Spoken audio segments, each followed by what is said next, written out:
Shirt show. All right, let's go. Shirt show! Talking shirt! Shirt show! Talking shirt! Shirt show! Talking shirt! Shirt show! Shirt, man! All right, episode 43 of Shirt Show. We're talking with Corey from Panther Printing in New Jersey. Let's go!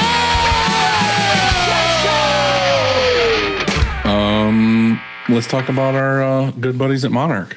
All right, sure. Yeah, what you got? Well, Monarch has the highest opacity whites and colors on the market. Okay. They have low temp and standard temp cure inks with full mixing systems. And speaking of the mixing system, I got an email from Aaron saying that they updated the printable tags for the cups. Oh, you mean like larger with the larger? Right, like they did it horizontal instead of vertical, and they made the Pantone number larger so that we could see it on the shelf better. Yeah, and that was per your request. And I think that you definitely are single-handedly changing the industry. Like, look at this. Here, I'll just start listing all of the things. Like one, Monarch, they've got new labels, bigger, better, right? Independent, they said that they're going to printer stack flat fold. And like, I think they might move to like the 6, pack 6 flat fold. Yeah. Mm-hmm. Yeah. You're welcome, printers. Yeah. And that's it. So you are really changing the industry. Right. Obviously. Those two things. Right. Yeah, no, and I'm quenching the industry's thirst with Gold Peak. Oh, I remembered another thing you're doing. There is something else in the works that we can't really talk about yet. The M thing. Yeah. Mm-hmm. We can't talk about that? Okay. Well, I don't want to jinx it. I don't want to say anything about it until it's in my hands. That's true. I learned that a long time ago. That's a good lesson. Yeah. Don't jinx it. You want to ink better. You want to print better. Liv Moss, Monarch. Beautiful. That flowed off the tongue. Right. You know what time it is. I got to charge up for this. Ready? Mm-hmm. Frank, GSF. Mm-hmm. Graphic screen fashion. The myth, the legend, Frank. You want screens, you want custom racks, you want industry expertise on screen making. Yep. GSF, Frank is the man. If you want a good listener, if you need somebody to talk to, shoulder to cry on. If you need somebody to recalibrate your tension meter, if you need to borrow his thickness gauge, if you whenever he gets it back from you, his car, right, for the weekend, yeah, he's that guy. All right. And we do have another sponsor, and it is Easy Way. Mm-hmm. It's the easiest way. Yeah, that's it. We decided that we tried. Right. We tried giving all of these talking points, and all right. Easy Way has like a ton of good things we could say about them, all these different offerings and everything we could say. But we say all that stuff, and then we get people who send us messages or tag us in something when they got Easy Way, and all they say is it's the easiest way. That's right. So that's all we're doing. That's it. You're welcome, Easy Way. That's another way we change the industry.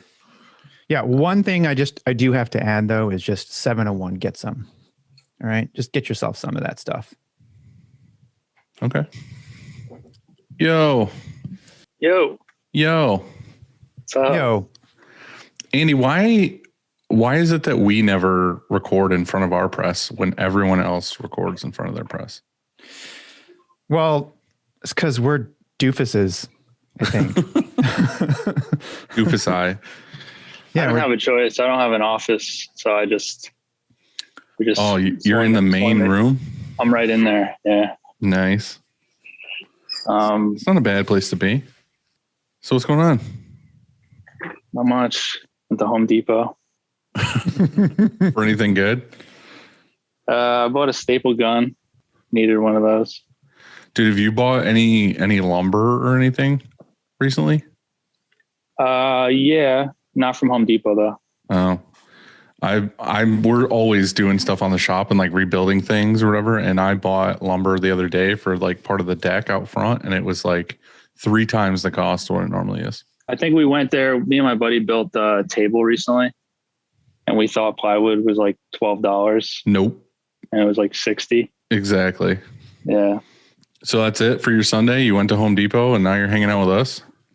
Yeah. I came here a little earlier, made some screens for tomorrow, cleaned up the shop a little bit. So it looked good. And do you do that often? Do you like come in on the weekend to get ready for the week? Not every weekend, but, my girlfriend works, at a restaurant, usually Saturday and Sunday. So if I'm just bored, I'll come here. Yeah. And we're kind of been a little busy. So I've just been like doing some stuff on the side. Yeah. But, yeah, I like it on Saturday and Sunday because no one really bothers me. It's quiet and you could just listen to music and do shit. Yeah. Do you have like guys that do like pre-press stuff during the week, or is it kind of just like get ready? Yeah. After hours? I don't have a huge team. I only have, I have one guy, Kyle, who does most of my printing, and he just recently started making screens and doing all that stuff. Before that, I was kind of doing all that and it was getting too much. Mm-hmm. So he'll mostly do that during the week. And then we have a girl who does all our embroidery, Sophie. She started with us doing like just the finishing stuff, like sewing in tags and all that stuff. And then she lost her job during COVID. So I was like, yo, you're already good at this. Why don't you just come work for me? So were you having her do it like on the side here and there? Yeah, like because I don't get every job that needs tags, but the ones that do, I would just kind of call her and make sure it was worth her time to come here. Mm-hmm. But then it started to get more regular, and she was here like 3 times a week, and I was just like, why don't you just learn this machine? It's easy. So now she's killing it over there. She's probably better than me at the embroidery stuff now. Yeah. But and then I just have some part-time people that I kind of call in, my buddy Brian and Steve, that come in like when we need help in a pinch. But that's really it. I guess 4 or 5 of us. What do you have for like the embroidery stuff? You just have like a one head machine or a multiple head machine? I have 2 single head Tajima machines. We got one. The only reason why I didn't get a 6 was because we're on a 3rd floor and I actually physically can't get it up here. Because we have a freight elevator, but the rep came here and was just kind of like, dude, you can't fit this thing in here. It's no way, because it's like that solid welded frame. But so I was like, all right, we'll get the single. He's like, you're not going to regret buying it, but you're just going to want more. And then I was calling him like 4 months later, I got like another one. And then we're actually going to maybe buy one next week. I'm just still kind of playing it in my head, but we got a pretty big job. And I was like, maybe this might be the push. I always thought that was weird. I always thought that was weird. Like I have some friends in the industry who like I definitely knew as printers first, but I feel like they gravitate towards embroidery more than printing. They're like, I like this. Like this is my baby.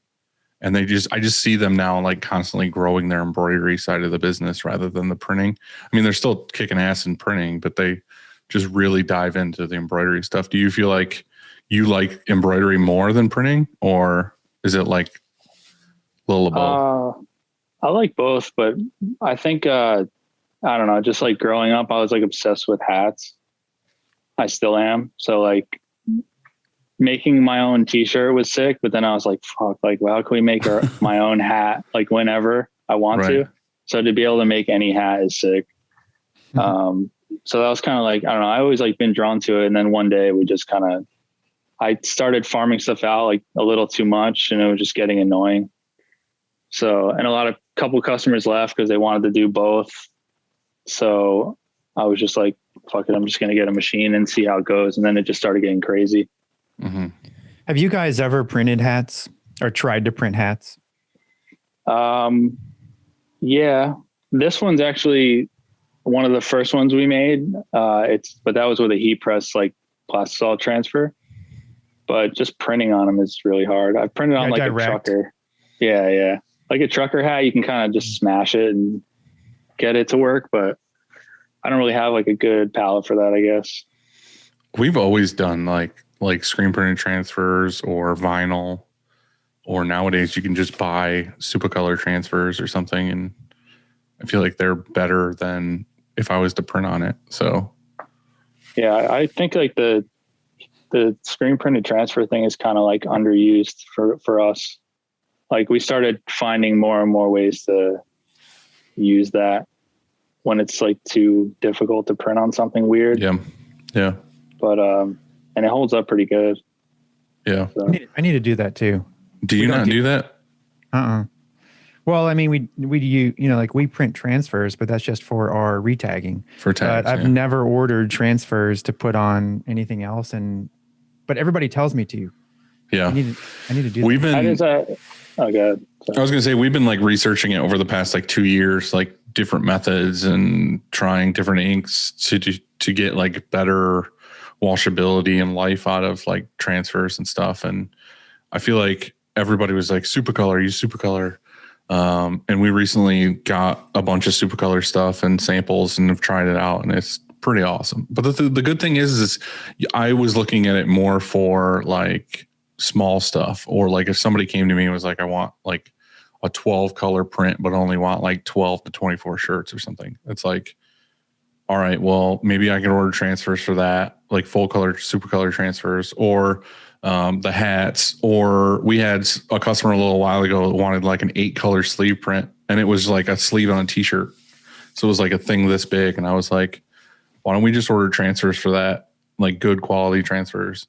So we did that, and they came out awesome. And it was just like no brainer now, like weird locations or stuff that you're like, I don't know if the print is going to come out great on this, like do a high quality transfer on. So I feel like the technology for that stuff has gotten so much better that like it's the same washability. What's the turnaround? So let's say I go on, do you order them online? Is that how it works? Yeah. It's not that long. I would say like within a week, depending on what you're doing. But for me, it's the same as like ordering blanks. Like if somebody places an order that day, I would order the transfers that day. Mm-hmm. So that way, when they're on the schedule a week from now or whatever it is, the stuff's already geared and ready. Company I use, I don't know if it's just because they're close to me, but it's like if I get them an order by 1, they'll have it to me like next day or this day after. Yeah. Supercolor is like very new to us. Like we literally just started getting stuff from them like a week ago. And I think that's what theirs is like they'll have it printed and shipped by like the next day or something like that. Where does it ship out of? Any idea? I don't know. Right, I don't know. We got a FedEx package the other day with their stuff in it, and it was like a day or two. So I don't know. It's just, to me, it was just one of those things like you don't think about it that much until you get like weird locations or you screw something up, or, you know, you have a high color thing and you're like, oh, I could use transfers for this. But for me, for jackets. Yeah, for me, the biggest debate was always quality. Like, I don't want to give somebody something and have it wash off after like 5 washes. So I feel like now things are getting better and better that I trust it a little bit more. I'm making myself a note. Supercolor. Well, that was the thing too, is I signed up and they send you like a kit. They send you like a test kit to like try out a bunch of stuff. So just do that. Just sign up for it and see if you like it. So Corey, I see a part of a sign back there and it says dinner, and I'm already hungry. So that's good. Maybe it says diner. Diner. Yeah. That's what it is. But I saw a post. Yeah, I don't remember. I'm terrible. It's spelling. But so the top part of that sign says Pilgrim, and I saw you posted about it. What's up with that? I mean, I don't want to get too in detail. It might be incriminating, but no, I guess I grew up in a town called Cedar Grove. It's a pretty small town in Jersey. And they had not much there, but they have one diner called Pilgrim Diner. And it was like kind of just the late night spot, the drunk spot or whatever. And a lot of people kind of hate on it because it's, you know, those places, they only have like 4 things that are good. Yeah. And then like someone goes there and orders something and you're like, why did you get that? Obviously it's going to be bad.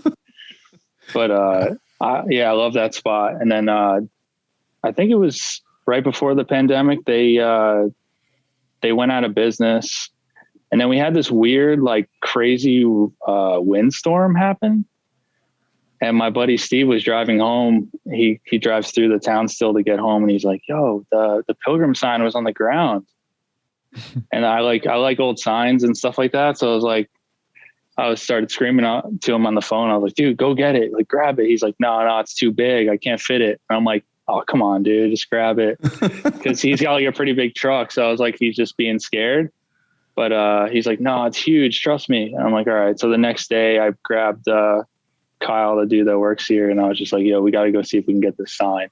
So I put on like the high vis t-shirt just to kind of look like a construction worker. like a maintenance guy, or whatever, or a sign guy. And we just went over there and like, we parked the car. I was like, "All right, no hesitation. Let's just go in, get this thing and be out." And then we picked this thing up, and it was so big that it was like bowing in the middle. Like, it's a giant plexiglass or, like plexi sign. It's probably 5 by 10, I want to say. So we went to his pickup truck, and it wouldn't even fit in the truck. It was like, had to be on an angle, like kind of hanging out, and it was like flexing.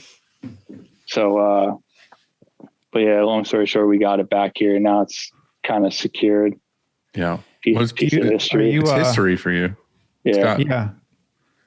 It's got I just kind of did. I literally it was just more of like a flex for the people I grew up with to see that and just be like, how the fuck did you get that? Yeah. So some people are psyched. Some people, it looks cool in the shop. It takes up like a full wall. So yeah. Can you pan over and show us, or you think that would be illegal or you might get in trouble? Oh, the sign? No, you could see it. Nobody's gonna bust you. There you go. It's awesome. Yeah, it's pretty big. It's funny, you were talking about restaurants like that have like a couple good foods or whatever, and they order something random. You're like, why the hell would you order that? We always talk about that with Chris. Like, we in the summertime, we go on a lot of motorcycle rides, like at night. Like, I prefer night riding over day. And we would always be out super late, and we would always be like, "Oh, let's go to Denny's." And I would always dare him to order Brooklyn spaghetti and meatballs, because it's like, who orders spaghetti and meatballs at Denny's? Like, it's got it, or like the steak. Like, they have a steak on the menu, and it's like, if you want a good body cleanse where you're gonna have diarrhea and throw up for like 2 days, order one of those items. Yeah, Denny's is kind of wild.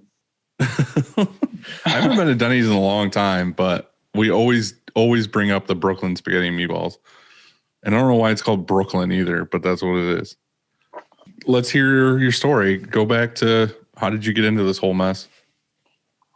I guess the first experience was like, it's similar to other people. I was in a band for a while, and I think what kind of piqued my interest was going to pick up merch from my buddy Jesse. He had like a small shop in his basement, and I remember him come to the door like covered in ink, like smoking a cigarette, just like middle of the day. And I was like going there to give him like $500, and I was like, "Yo, this dude is like killing it. Like, he's just chilling all day, printing shirts. Like, he's got his own business thing going." And I kind of always thought like, "Oh, that would be cool to do my own thing." And then I guess years later, I don't know how far to go back, but my last job before this, we were in this same building, and we were selling.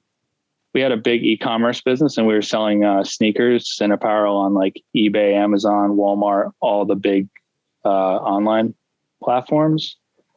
And we had this huge warehouse space. It was probably 6,000 square feet, I want to say, and like filled with sneakers to the ceiling. And then my buddy Johnny was just kind of like, I think I kicked around the idea of screen printing, and he was just like, "Yeah, I mean, if you want to use this like little 100 square foot corner and like buy something."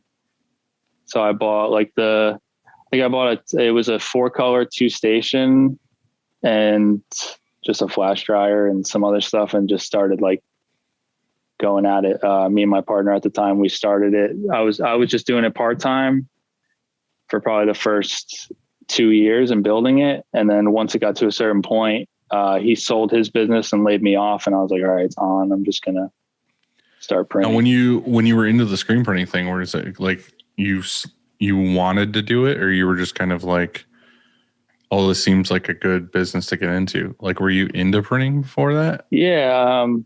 I mean, I used to always just kind of make stuff, and I always thought it would just be cool to make your own tees or whatever. And then I was like also thinking I could print my own tees for the band, or I could print, you know, for other people around town or their bands or whatever it is. Funny thing is I never really printed for any bands. Like I know you print for a lot of bands, but you skipped that part. Yeah. I just, I don't know. I guess my niche is like a lot of tattooers and just random brands and stuff like that. But yeah, that's kind of how it all started. But I've been in this building for about 8 years, but we've been printing for about 6 years, I guess.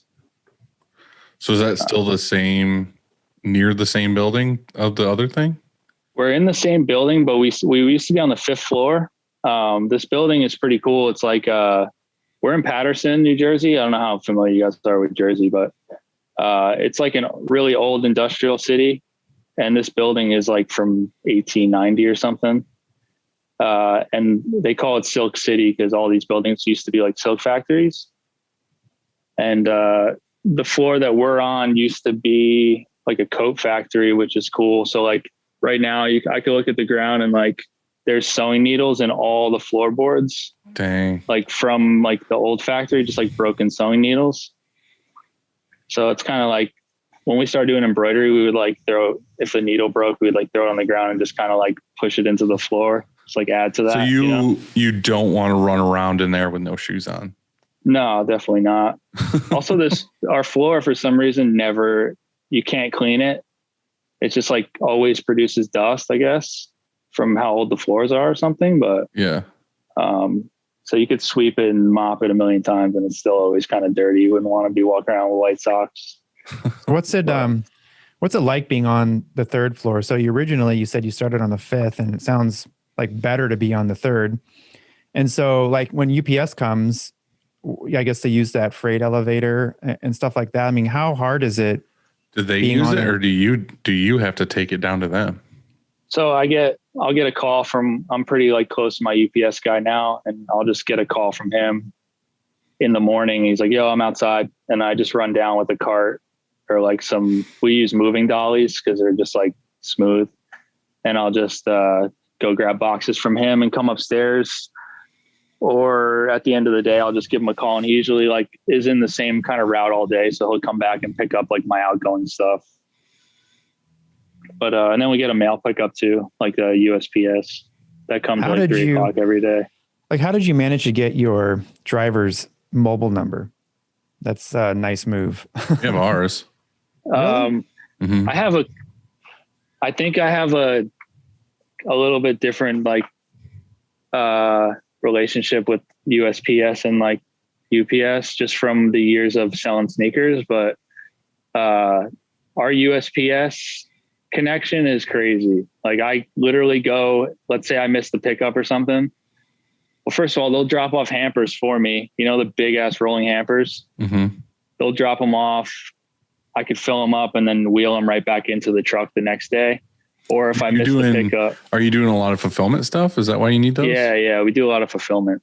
That was something that I kind of picked up from my last job. That was like my main, I don't know, I guess my position there was like operations manager, I guess. And just like, shipping and receiving. Right. I just managed, it was a small team too, but we had like, you know, we probably 20,000 pairs of shoes in this place. And like, I want to say 50,000 clothing SKUs or something like that. So it was like a crazy amount of like picking and packing and shipping. So that's kind of how I learned all that stuff. But, when I go to the post office, I literally like, if I miss the pickup, I'll drive to the post office with like a truck full of stuff and like go in the back loading dock and just be walking around like in the main giant facility. And I don't know, they kind of just know me over there. So they're just like used to it, but it's a little strange. I'm like using their lift gates and everything. Like it's kind of wild. We kind of do that with ours, but they hate us. Yeah. Like I live in a small town, so it's like it's not that big a deal, but I just back up to the dock and they have like carts out there already for like when the big trucks come, and I just put all my stuff in one of their carts and I like open the back door and I just like shove it in, and then they just take care of it. But they don't like us there at all because they're not used to any companies dropping off like a lot of packages. You know what I mean? Like they're probably used to the ways of like, oh, just doing like regular piecemeal and whatever else. And then I'll show up with like hundreds of bags and they're just like, I don't want to do this. So I don't like you. Are you sure that's the reason why they don't like you? I thought we talked about it. Yeah, I have a great personality, so that can't be it. So I want to know. My mailman sucks. My mailman hates me. Like the actual one that comes to pick up stuff. Yeah. He's like retiring like in 2 weeks. So he just doesn't want he just like doesn't want any extra work or Right, exactly. That's the vibe I get is they just don't want to do it. And the thing is, it's the post office. Like they know you're not going anywhere else. Yeah. They're like, I don't care. I just don't want to deal with you. But I want to go back to, you were saying you learned a bunch of stuff with the fulfillment from the sneaker stuff. Like what did you carry over? Was there like a certain way of like stocking or picking or how to actually run that side of the business? Or is it just kind of like inspiration to do what you do now? Yeah, there's a lot of like skill set that I learned from that. I think like at first, obviously like the first couple of years, we just focused on trying to get good at printing. But then like in the last, I'd say 2 years, I was like, let me try to start bringing in the fulfillment side. Mm-hmm. And basically, yeah, we run like a bunch of people's web stores and then their orders come right to me. And then I we'll either print them and like stock them for them and then ship their orders, or we'll just like plan out like one big drop. So we'll just handle all the fulfillment for just that drop. Mm-hmm. But like, that was kind of one of my hacks, I guess, would be for like the fulfillment side is like, I don't know how you guys hold inventory for fulfillment, but one of the tricks that I kind of learned, it's kind of simple, but a lot of people put all the same style of the same color of the same everything in like the same bins all the time with like some kind of dividers or whatever it is. Right. Like if you have a band that prints like a black tee or something, you're just like putting them all and then you have like their name on the box or whatever bins or whatever you're using. Like we used to have, if you could picture, you know, those giant blue tubs that you can buy at Home Depot, the totes are like 55 gallons. Yeah. But we still use them here because I have leftover ones from the last business, but we use them just to catch shirts or whatever off the dryer. But we had like 190 of those filled to the brim with clothing. So like, and you can't see in them or anything. So it's like, you have to have a good system for picking. So the way that we do it now is just like, if you look at all our bins where we keep all our fulfillment, everyone's merch is just mixed all together like crazy.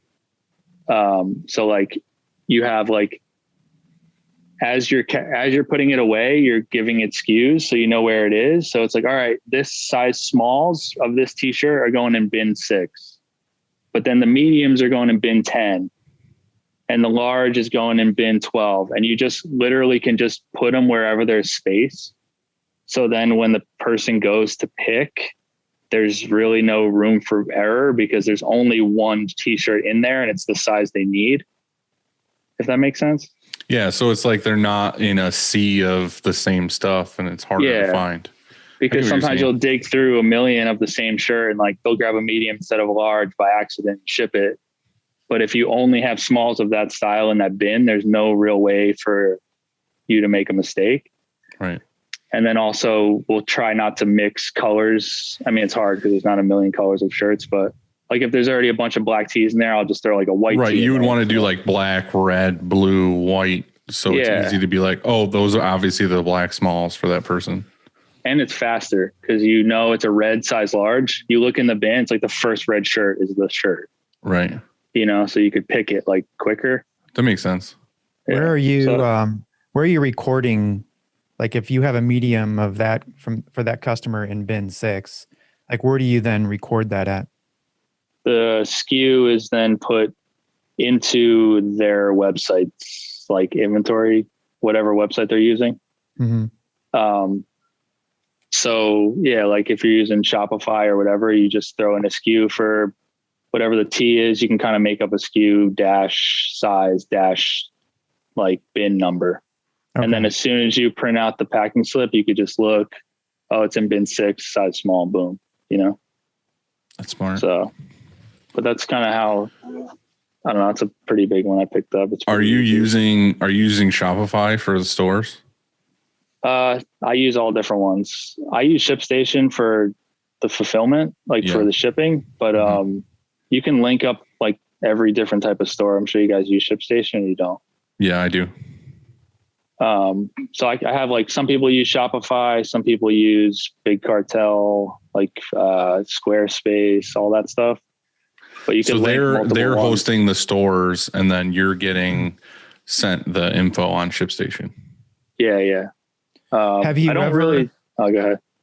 I was going to ask, have you ever built out, like, have you ever done a total merch management for a customer? You know, like a customer comes to you and says, hey, we're going to move, we do a lot of volume and we want, 10 different styles or 5 different style shirts.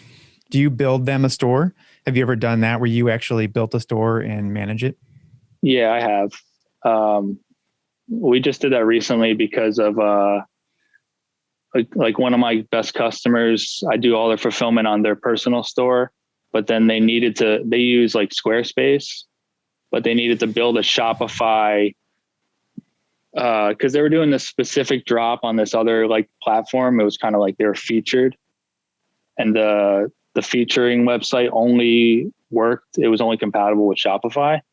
So I had to build them a whole new site just to kind of like do that one drop. And it was like, I think 6 or 7 items. But that was another thing that I learned from we used to sell shoes. So like for Amazon, for example, I had to Photoshop shoes like all day long, just like a million shoes, like with the white background. So I'm like pretty quick with all that, like, making I just learned photos. I just learned that on Friday that one of our customers, they are going to go sell their brand on Amazon. And they were in here and they were talking about it. And they said, well, you guys are pretty ready because all of your photos are on white background. And if you don't have that, I guess you have to, like you said, go in and Photoshop around it. And you sometimes see products on Amazon that are there and they're like really cheesy, like Photoshopped where it's just a white background. I don't know why it's like that, but I just learned that on Friday. There's a lot of rules. Amazon is crazy. You have to have I think it's 80% of the product needs to fill up the actual photo. Has to be white background. If it's not, they might let it list, but then they'll take it down. But we got lucky for a lot of that stuff because we were selling stuff that was already existing. So you can kind of piggyback on that listing and use their photos. Right. And just add your inventory. But yeah, I'm pretty excited. Like so that's one of the things we're doing right now is we're trying to provide that total merch management where we actually build Shopify stores. We use Inksoft right now for most things, whether it's like a fundraiser or it's great for schools and things like that. But when it comes to if we're going to have, 5 or 6 items and it's also going to go instead of a store, that opens for 10 days or 3 weeks, let's say, I'm talking about a store that's always open, like that, in like the whole year. And so I think Shopify would work really well for that. Yeah. You can add I think if you use ShipStation, you can have like unlimited amount of stores linked. And then, I just kind of in the morning go down the list and whoever has orders just ship. Right. Are you using on ShipStation or are you using the feature where it's like packing slip and label in the same? It'll print the packing slip and the label as 2 labels? No, just because it's expensive sometimes to waste the labels. Right. So it depends on the store, but if it's some stores, I'll print the packing slips on a regular laser printer. Now in ShipStation, can you do that? Can you print packing slips separately than the labels? Yeah. So you could just highlight all the orders. It's pretty easy. Highlight all the orders and click, print packing slips. And then you could shoot all like 8.5 by 11s out with all your inventory you have to pull, and then hand it to your picker, and they could just go and pick everything and kind of like lay it all out on a table. Right. And then we have it set up with a barcode system. So it's pretty easy. You just like bring the order, like when you print the packing slip, it has a barcode, and then you just bring the order up to the packing table and scan it, and it will like pop the order up. And then you just click print label. Print label. If you want to do them one by one, you could also batch print them, which I do a lot. But like if it's like 20 size large sold, you could kind of print all the larges out and just slap them on all the bags, or whatever. Right. That makes sense. Yeah. So you don't have to do it individually. Like we do fulfillment for my buddy. He does those. I don't know if you guys seen on our Instagram, we made like those aluminum signs. Yeah. We sold a ton of those. So it's super easy to fulfill them though, because you could just kind of batch print them all and they're all the same. Right. So you just print like that is super nice that it's not like separate items. When it comes to, I know we're diving into fulfillment, but like when it comes to random weird items to fulfill, are you going out and finding like the best way to package and ship that item? Like that's my problem is sometimes I have people that want to do like weird items. And then when that item ships by itself, I have to find like a good way to ship that item. Yeah. We just did a fulfillment job, like just fulfillment for a buddy of mine who dropped a cologne, and he sold like, 500 pieces of this cologne, and it was just in a little bottle. So I basically I don't ship cologne ever. So all I have is like t-shirt bags and like, right. I have boxes too, but the boxes are more for like I have one customer that like Smith Street Tattoo, they do bottles, they do lighters, they do t-shirts. So I'm like, put all that in one box instead of a bag so it doesn't get crushed. Right. But like, I didn't have anything for the cologne. So I just measured it and went on Uline and bought like the perfect box so it wouldn't move. Mm-hmm. I think the box was, what was it for? It was like, can't remember. Like they had it specifically for something? Yeah, for something, but it was like the exact size. So when you close it was one of those ones that you can kind of build it like a pizza box. Mm-hmm. And then when you closed it, it just didn't shake around like at all. So it was pretty easy. Yeah, that was something that I like ran into because I didn't have any experience with it, where I had to ship like mugs. And I just thought, okay, I'll buy a box, like a regular corrugated box that fits like a mug in it, but leaves me a little bit of space on the inside for like bubble wrap. And then I kept getting customers send me pictures of the box like annihilated, like smashed. And then I found out you can buy those like what are they, like anti-crush boxes? They're more like you said, where it's like a pizza box kind of, where you fold the insides in, you fold the top in. Yeah, that's exactly what this was. It keeps them from like smashing in. So yeah, I learned that the hard way after like, a couple dozen smashed mugs, to invest a little bit more into a box that won't get crushed. How did you like learn how to screen print? You just kind of dove into it, but did you do a lot of YouTube, or did you have somebody to teach you, or? Yeah, I did go, and luckily I had a buddy who had a different shop. I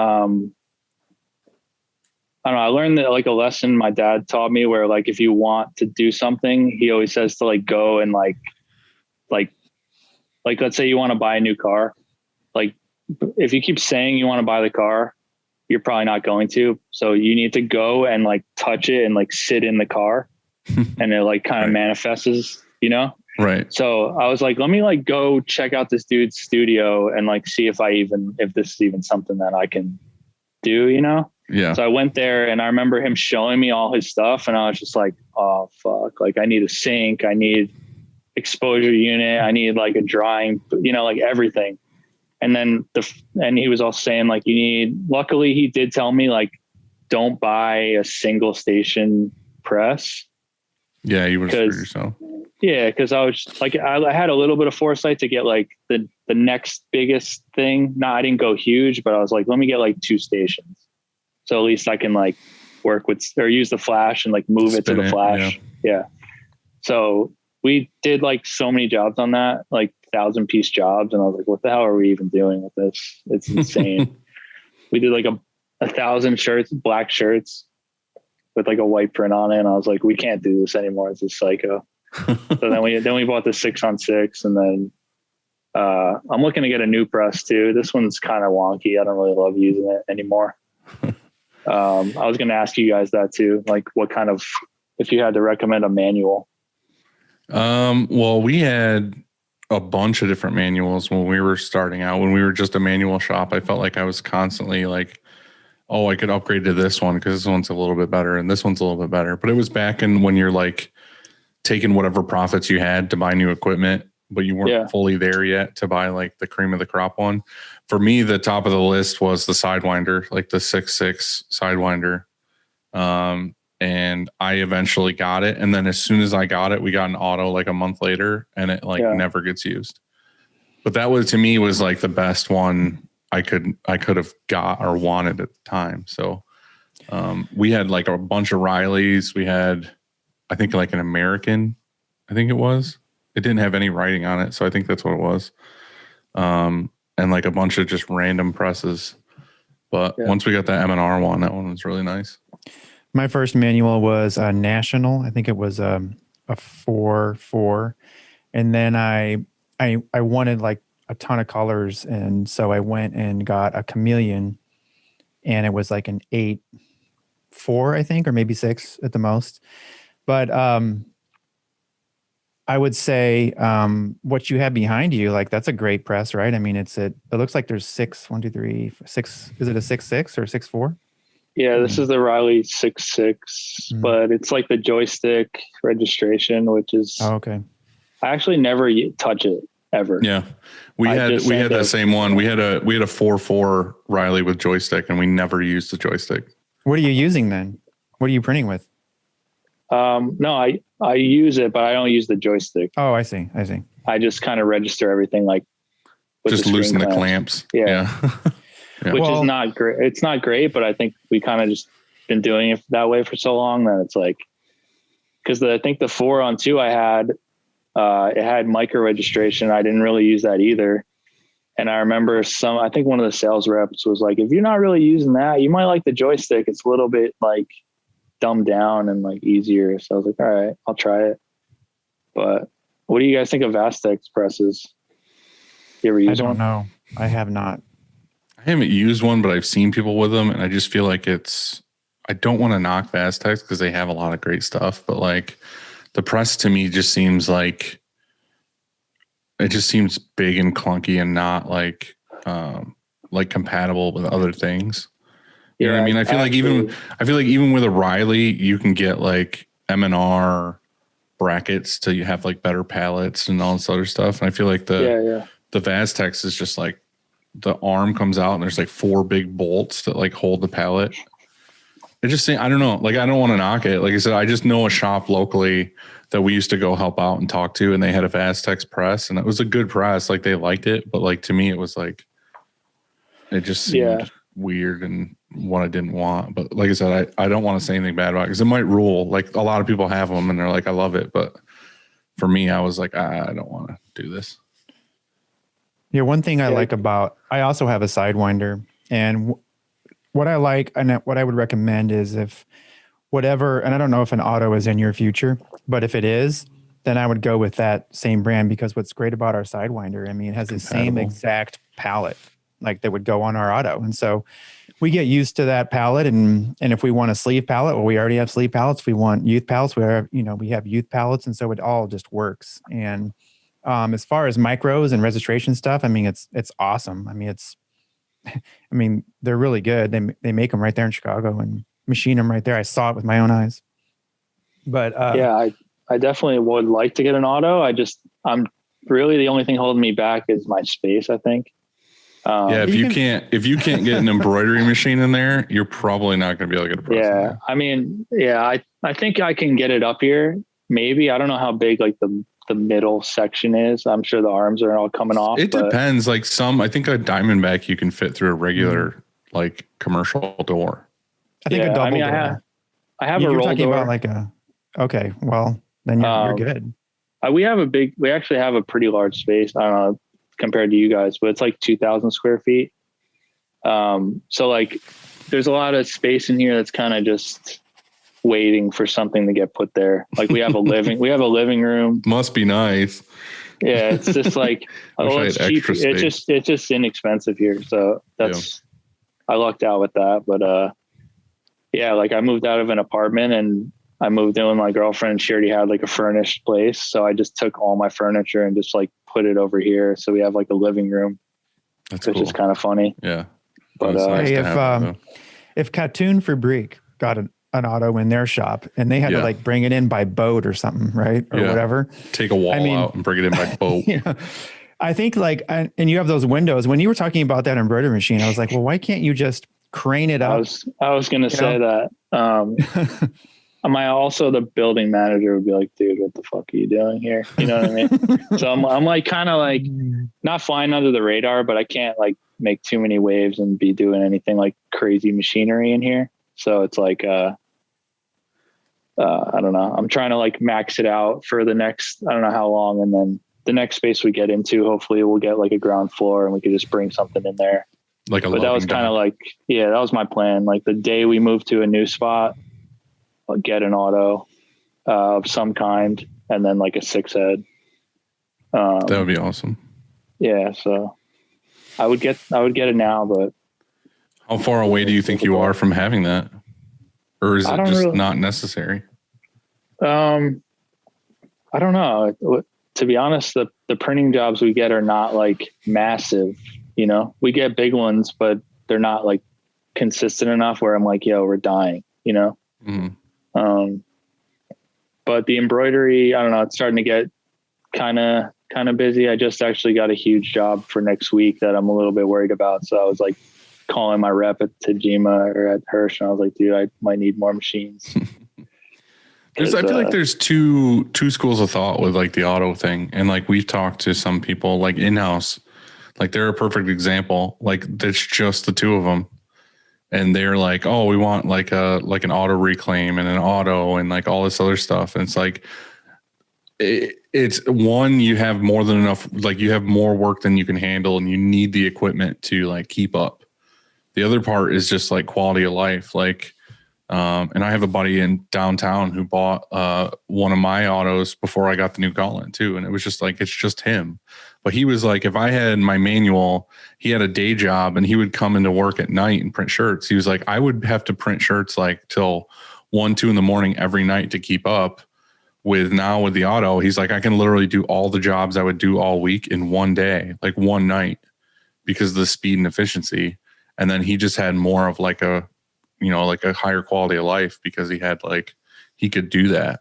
So I feel like you're saying like you don't have a lot of big jobs, but like you're like, I could do the jobs I have faster, or my wrists don't hurt anymore, or you know, it's just easier for you to do things. Then it's kind of like, that's another thing you guys talked about on previous episodes. Like I'd probably rather just buy an auto than like hire another person for sure trained to printing, and then just have, you know, Kyle, my printer, just running the auto all day, and he won't be stressed and he won't be tired out.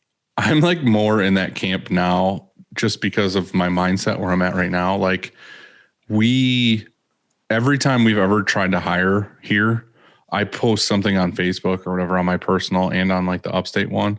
I always get like 200 applications. It's always like within a couple of days, I have like a ton of applications of people being like, I want a job. And like now with like the current way things are with like unemployment and like all this other stuff, I literally posted something last like Monday or Tuesday about getting a job here. I had probably a couple people apply. Wow. Nobody wants to work right now. Like nobody. Because they're like, I'm cool right now. Like I'm waiting out until unemployment dries up and then maybe I'll start looking for a job. And it's like, yeah, I don't know how I feel about that, but I just feel like I pretty much worked the entire time this was going on. Cause I mean, I cut it back and like, I think it was like the first couple of weeks, we just all were chilling home, like trying to figure out what was going on. And I was just coming here by myself.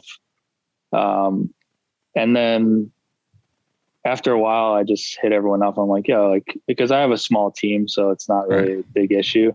I was like, yo, if you guys want to come, like, I don't think we're going to, no one else is in this building except us. Like, right. So as long as we're careful, I think we'll be fine.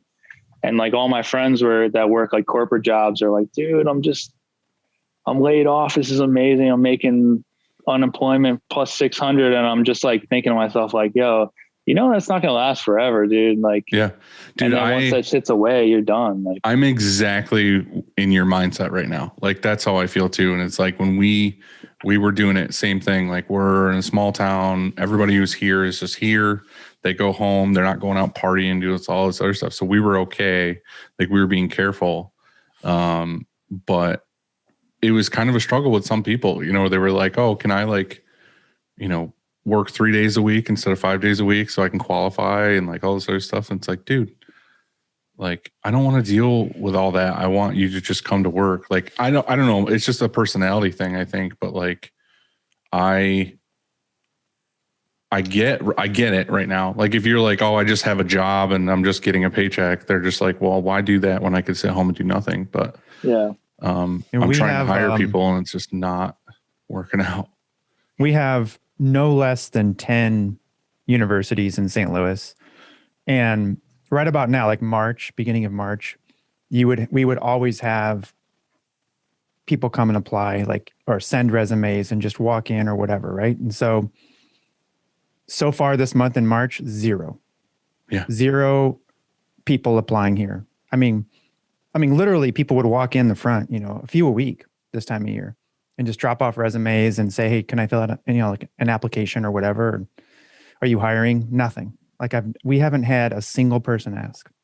Well, that's why I was kind of like freaking out because like we had a printer leave at the end of last year. He just didn't work out. Wasn't a good fit, whatever. So I was like, all right, well, we'll just, run the gauntlet, in the slow months and then we'll hire somebody in the spring and things will be fine. And I was like, all right, cool. Let's hire somebody now. So we got like a month or so or a couple of weeks until like it gets really busy. We can get them trained up and get them at least comfortable to where we're good. And then I did the application thing or like put out the feelers for like, we're hiring. And I was like, oh, not thinking about it. And then after a week of only getting like literally a handful of people applying and not being anybody, I was like, yeah, I want you to work here. Like, I'm freaking out now. I'm like, how are we going to get somebody and get them in here in time before it gets crazy? So, I mean, it's nice. Like, there's people on Instagram hitting me up being like, oh, I would love to work there. But I'm like, I live in like California and stuff. It's like, that's cool. But like, I need some people that like live here that want to work here. Well, you need to do what Brant did. No. Graphic disorder. Yeah. And put it out there and say, like, here's what I will pay you. And there's also a signing bonus. That to me is terrifying. Like, I just don't want somebody to have such high expectations and then get here and be like, wow, I moved here for this like small town. I don't know anybody here. I can only hang out with the people at work because I don't know anybody else here. And then perfect. You also like, there you go. Right. But the other part of that is I've had people literally from not even that far away, like 20 minutes away, move to Whitney Point so that they could like work here. And it was easier for them to go back and forth. To me, that's terrifying because it's like, I don't know if that person's going to work out. Like, what if I don't like them and I hate them and I have to fire them and they fucking moved here? You know what I mean? Like, if I had a wife and kids and shit and I like moved to another state to have a job and then found out like 3 weeks in I hated it or I wasn't actually a good fit and they wanted to fire me. Like, what do you do? Like, to me, that's terrifying. Do you have any hotels in Whitney Point? No. Well, where's the closest hotel? Where like 20 minutes away. Well, I was just going to say you could. Well, you're from Jersey, so you're not that far away, but like I don't know if you know where Binghamton is or Syracuse. Yeah. I'm like 10 minutes from Binghamton. Okay. But like if you go past Binghamton and there's like 1 or 2 exits of small towns, like that's where I'm at. In Green Lights when he's talking about going to Australia and they're like, oh, and they go past and past and past. Yeah, that's where I'm at. Yeah. They finally get to that, like the town where there's nobody. Right. It's like if I told somebody, yeah, we're in like right next to New York City. And then I pick them up in New York City and we drive out of New York City. And then I keep driving for 3 more hours. And then I get to a small town in the middle of the woods. That's where I am. Well, it sounds beautiful, actually. Yeah, it is. But I was just going to say, if there was a hotel or motel around, well, I mean, maybe that's a move you could say. Try them out for a week. Yeah. Hey, I've got a temp position for you. Pay their expenses. Mm-hmm. I mean, maybe it's worth it. If you're, I like the other side of it though, is like where you hire somebody new and green that knows nothing about printing and like you train them your way and like they have no bad habits from other print shops or. I do too. Else. That's my favorite. I mean, that's the only way. But that's what I want to find. I want to find a kid who's like 22 or something, who's just like, hell yeah, I love printing. Let's do this. So in your ad, they're all playing Call of Duty right now and getting paid for it. So in your ad, you don't say anything about, well, you say, what the job is for, but then you just say, hey, I'm looking for, you want an adventure. Spice it up. Yeah. See, there you go. I did that kind of this time and I never do. I said like the work environment and I said like, what we do. And I was like being honest about hours and all this other stuff and like nothing. Crickets. That sucks. Do you, well, I mean, you said you have a small team, but like, do you have any trouble with, have you had to hire anybody recently? Besides Sophie for the embroidery, I mean, we bring in, I kind of do it. You've talked about it before. I'll do like a trial day. Mm-hmm. I'll be like, yo, I just need help. And like, they really want a full-time job, but I'm just like, yeah, like come in on this day because we need help. And then I'm just kind of like feeling them out. And I don't know, mostly for me, it's like, I just feel like they need to just like vibe with the crew. Well, that's the most important thing to me, honestly. Yeah. Like you could come in and be like, I printed for 20 years or, I have this experience. I went to school for this. I'm like, I really don't give a shit. Like if I can't hang out with you and I can't joke around with you and you can't just do the tasks that I asked you to do, then like, you're not going to work out here. I have a really funny story. Like, I don't want to go too deep on it, but there was this guy and I don't even know how.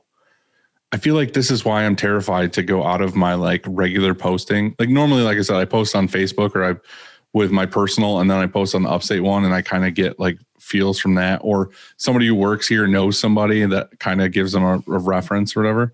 But like anytime you post on like Craigslist or like something else that's just like hiring and you get like tons of weirdos, you have no idea who they are.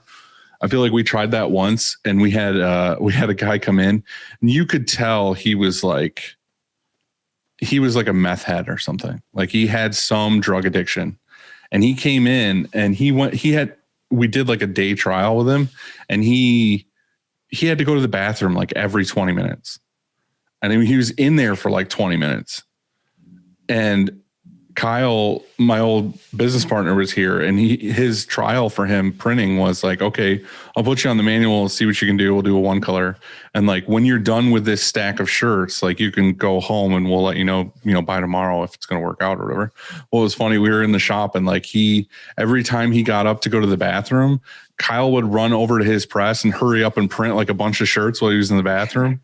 And then when the guy came back out, he would like run back over to his press. So I bet Kyle printed like 90% of those shirts just so that pile was done. And he could be like, all right, I'm going home. And we can be like, oh my God, what did we get into?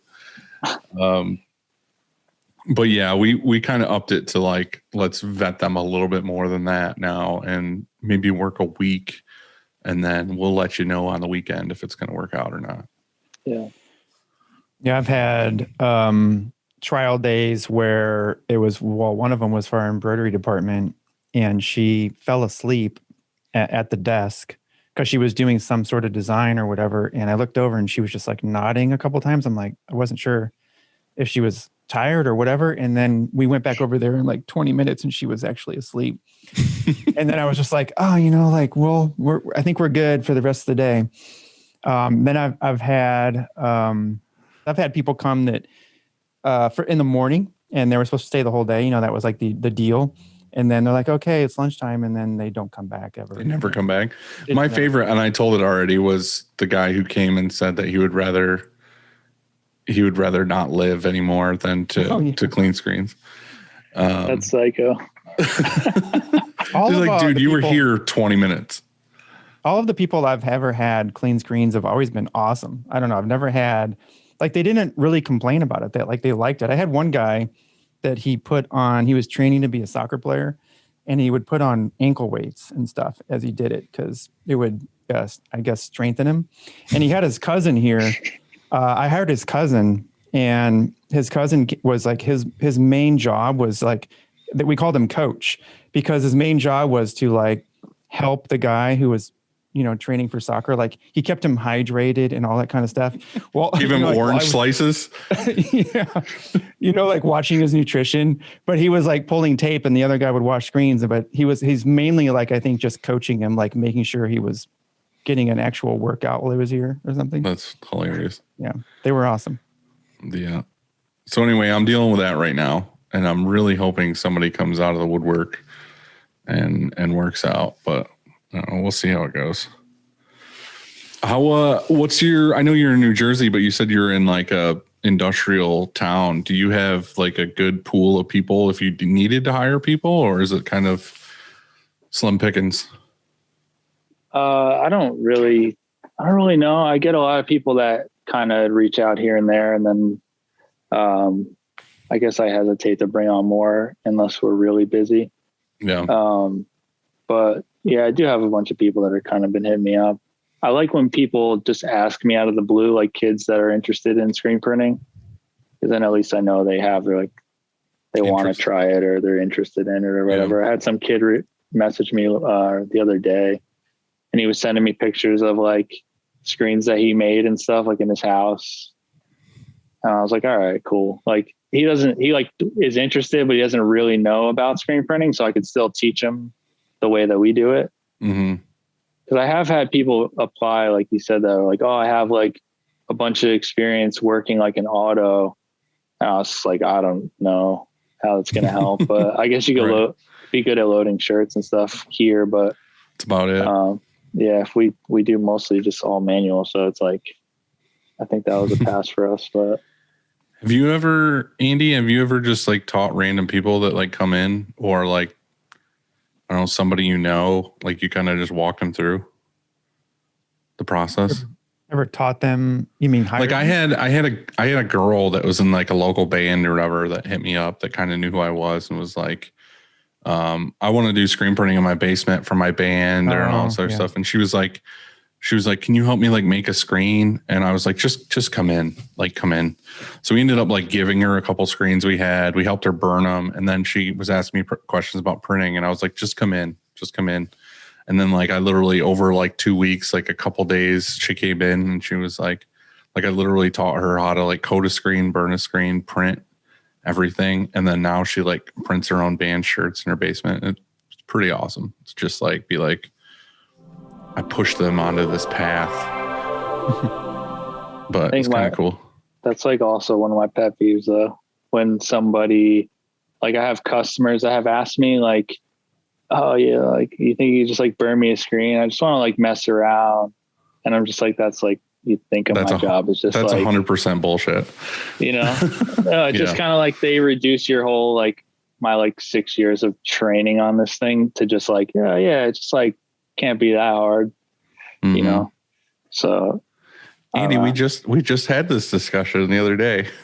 We did. Yeah, dude. It's just, it's kind of like insulting in a way. It's just like, all right, well, I mean, and then like some people come here and they're like, let me try it. Like buddies of mine or whatever. And then I put the squeegee in their hand and they like, drop it in the ink. I'm just like, I'm like, think in my brain, I'm like, they could definitely, just like have the basic motion and just like print one shirt, but it's just so painful to watch. And then they're just like, wow, this is way harder than I thought it was. And I was like, yeah, dude, it's not that easy. It's easy to print, but not like well, But that's the thing though, too. Not a lot of people realize is it's like the printing, especially for us, like the printing is the last step. It's like the easiest part of the process. It's like just putting the screens on press that are already like pre-registered, taped up. You already have like what inks you have to pull off the shelf, everything. Like that's the last step. And it's all like grab this, put it on the press, lock it in, print the job. Like the pre-press is the hardest part, like the artwork separations, the sales that goes into the whole thing, like getting the screens burnt and get everything together and make sure everything's right. Like that's the shit that nobody thinks about. They just think about making shirts. It's like there's a lot of stuff that goes into it before you even get to making anything. Yeah, we sometimes spend longer checking in orders than we do printing it. But I mean, and that's kind of what we were talking about. You know, like my philosophy is just to make it look easy. Like I don't want to complain about any orders. I don't want to act like it's hard. And so when a customer when a customer comes in and picks up their order, or they come through it, you know, and see our shop, like go on a tour, I want it to be like, this is easy. And there's so much that goes into it. Like you just said, the pre-press, you know, like that screen room of ours, from coating screens to imaging screens to exposing screens. I mean, right there's just like so much. Well, it's like we were talking about before we even got on here, and like pregame, we were talking about like all this research that you do, or that we all do, with like what emulsion works best, what light source works best, what spectrum of light is it that works best with what we're doing, like the humidity and temperature of the room, like what type of mesh are you using, like what kind of screen are you using, like all these things. Like there's a million sciencey factors that go into like our decision for that. And all they see is they walk in a room, they're like, oh, you like coated this screen with this, and then you just put it on this table, and then you can like perfectly print that job. It's like, dude, there's like years of figuring shit out to get to where I made that screen for you. Yeah. Like they don't think about that at all. They're just like, oh, I can just grab A, B, and C off the shelf and just like make it happen. It's like, dude, it's not that. No. I have a question for you. Do you guys know your top 10 customers? Like right now, do you know even your top 5? Like, do you know them, who they are? I do.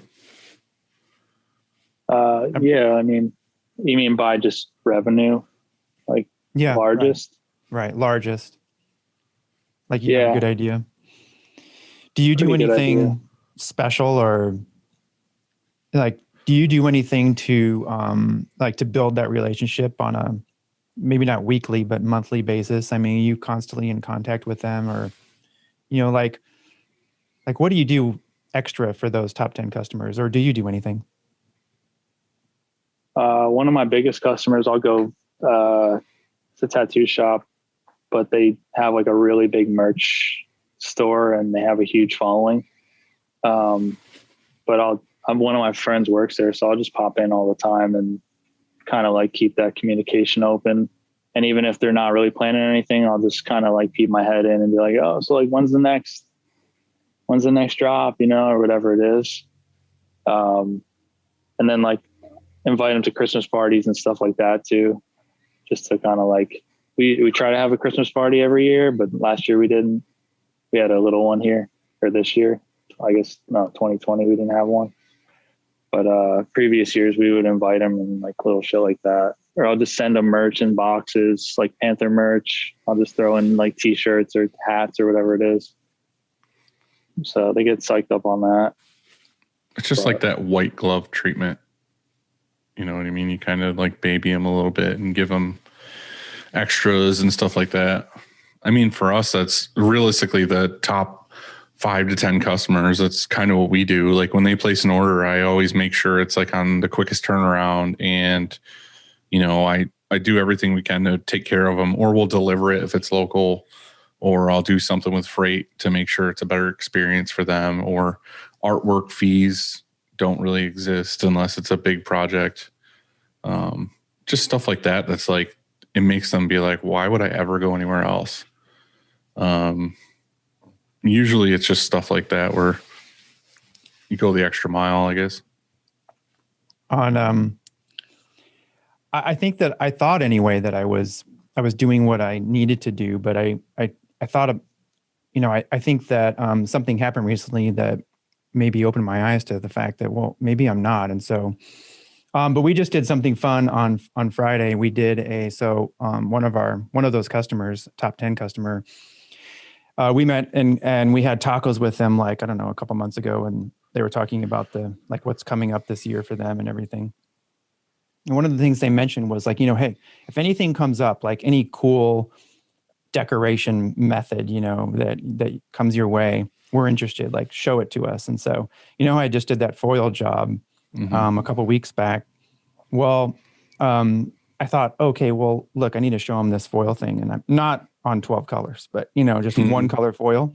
And so on Friday, I came in and we have like 5 or 6 different color foil here. And I went and picked out like 5 or 6 shirts, and I just used their logo and then printed them up and I foiled them, and they looked really cool. And I knew that one of their team was coming by on Friday. And so I put together like this entire company. We put together a fashion show. So we had like an audience. I had somebody holding, we got a speaker and we put Frankie Goes to Hollywood, Relax, on. Like you told me about this the other day, and I really wish I could have seen it.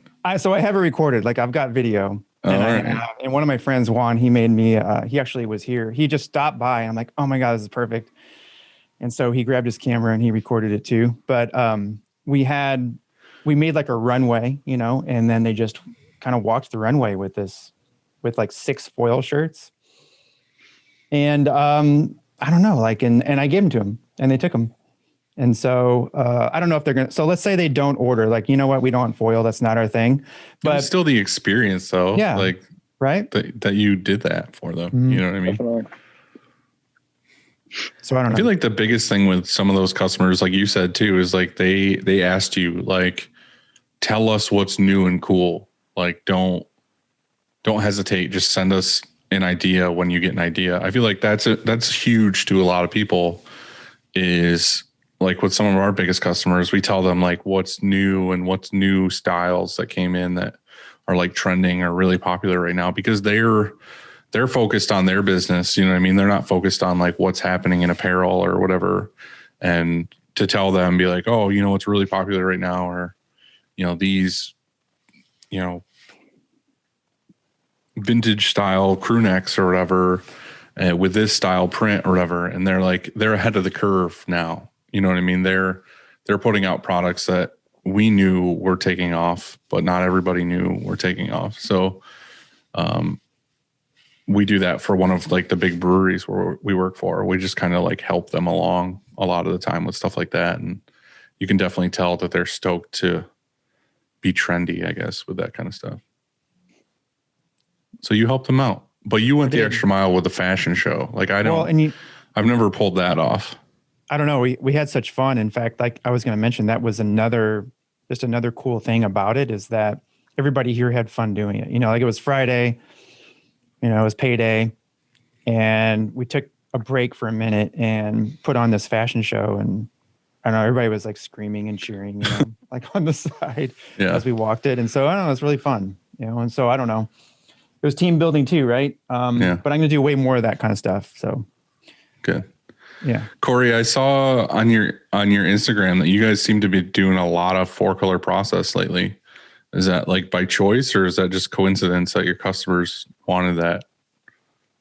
I don't know. I just wanted to kind of get better at it. So we started doing it. We did one shirt for ourselves, and then I guess we happened to get like a couple jobs that kind of fit right in there.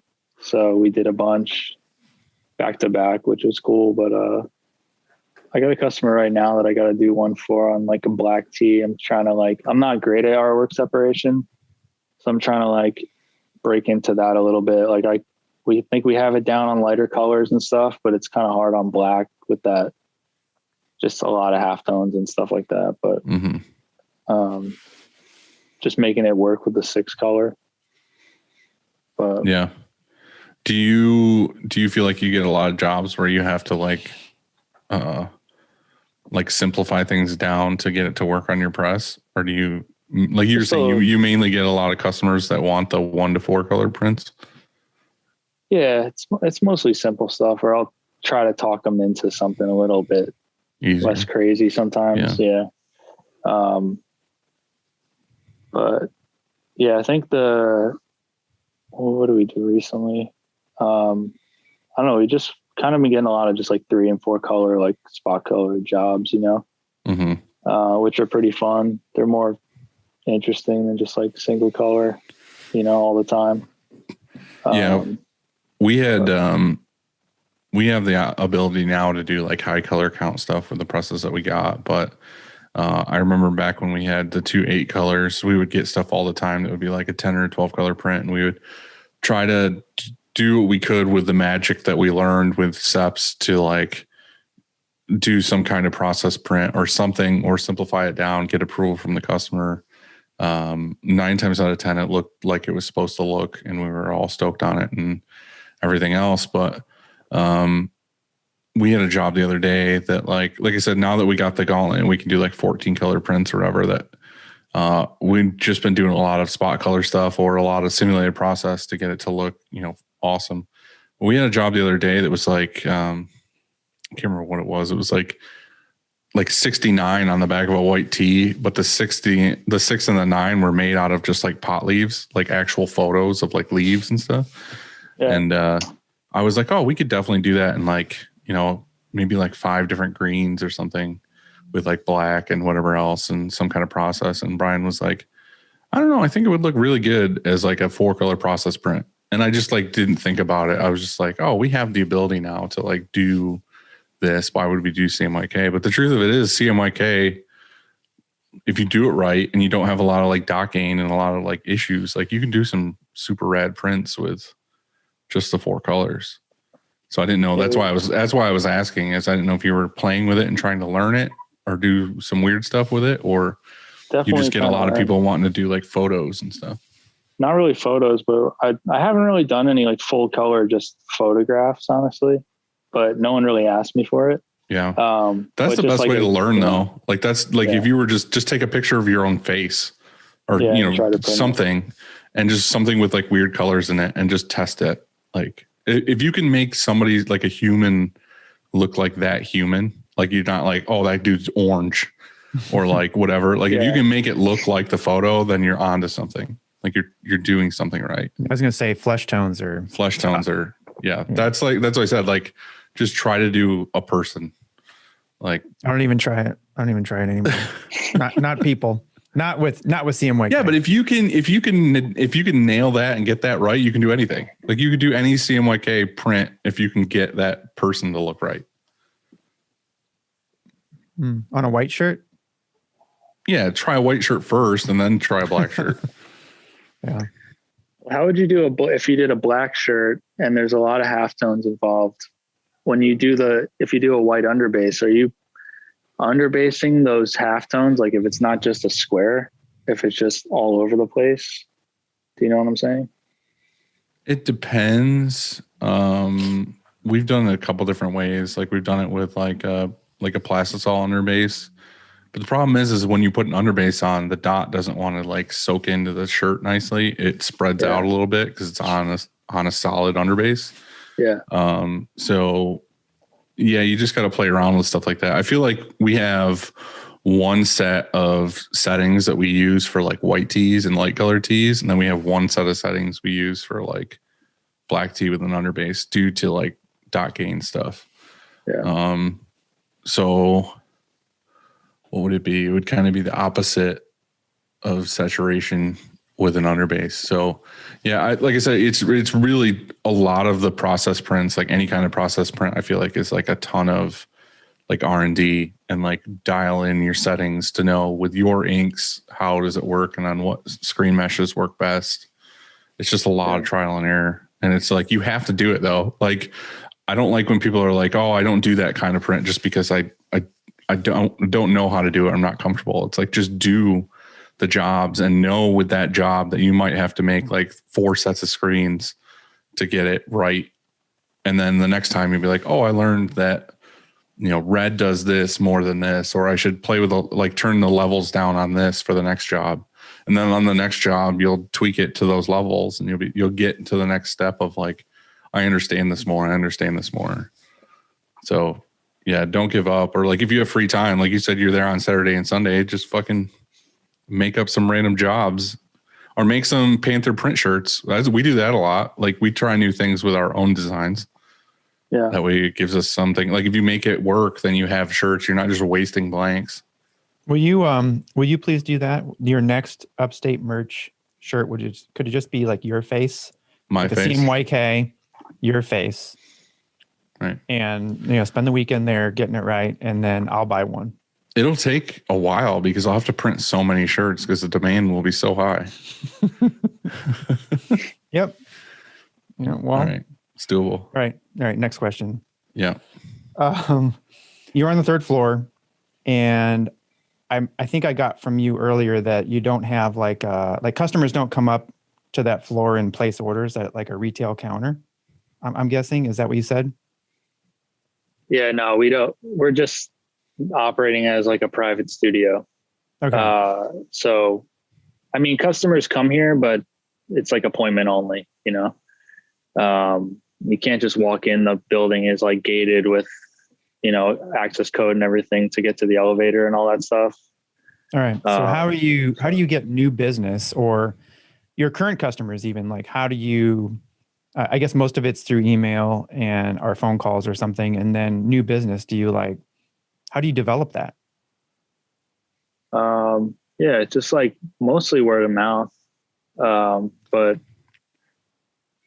it is difficult, I guess, not having that storefront or whatever it is, just because a lot of people want to see the garments or whatever it is. And like, they want to pick out the hoodie they want and stuff like that. To be honest, I avoid some of those, but not always. I mean, it depends on how good the order is going to be. If it's somebody that seems pretty serious, then I'll have them come and, we don't really have a showroom, but I have a bunch of blanks that they can look through. But yeah, we just, it's just word of mouth through email, stuff like that. Do you ever go and visit them? Like if somebody says, "Hey, I want to get a bunch of shirts for my business or whatever. Can you bring me out some samples or like different Definitely. style?" You'll go and if they're local. Yeah. I've gone, if they're local, I've gone and met them I've met people for coffee too, just like kind of talk about a project just somewhere else. Yeah, I don't know. We've been pretty lucky. People are like pretty trusting when they contact us. They know that they're going to be in decent hands, Then my next question would be, so I guess you ship out. So let's say somebody orders, 2 cases of teas. You ship those teas, or do you courier them? Like if it's local, let's say it's just 20 minutes away. Do you have courier service there? Because we do a lot of that. And if you do that, do you include it in the pricing? Like, so it's not an extra, cost for them? Yeah. I try to keep all the pricing just totally inclusive with everything, screens as well. I don't know if like you guys delivery? do the same. Yeah. Everything. Yeah. So I'll just tell them if I say $8, that's pretty much $8 to your door, Okay. So, I guess if it's going somewhere far or California or something, I'll try to, I guess it depends on the relationship too with the customer, but, I usually just try to work it in there and they're pretty understanding, but I drop off a lot of stuff. I'm close to the city. I live 5 minutes from New York City, right through the Holland Tunnel. So a lot of my customers are like in Brooklyn or Manhattan, and I could just drop them off like after work, or I'll just bring a bunch of stuff. If they're not huge orders, if I have like, 5 or 6 boxes of stuff, I could just fill my car.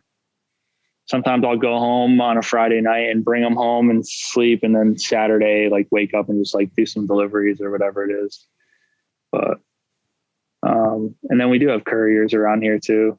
I've sent stuff in Ubers too, to the city. How much does it cost you in tolls to get from Paterson to like Brooklyn, like bridge tolls or tunnel tolls? It's expensive. I think the Holland Tunnel is like $13 with Easy Pass. And then there's another tunnel to get into Brooklyn, depending on which way you go. But yeah, it could cost me like $30 to get out there, which is kind of crazy, but that's also goes back to like, sometimes I'll just make the delivery just to like show face, right? To build that relationship a little more. Yeah, that's important. And just bullshit with them and then like see their reaction when they open the teas. I get a question for you, Andy.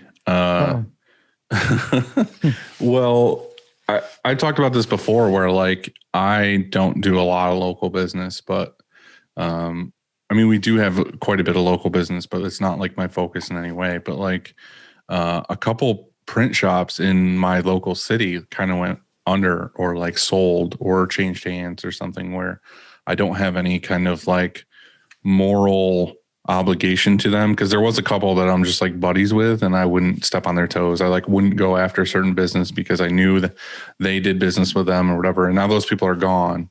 So now like I feel like my city is like free reign for me to like hit up and take over. Like that should be a new avenue I look into. Maybe I hire a new person just to go after like a ton of local business and get it. Like why not, I guess.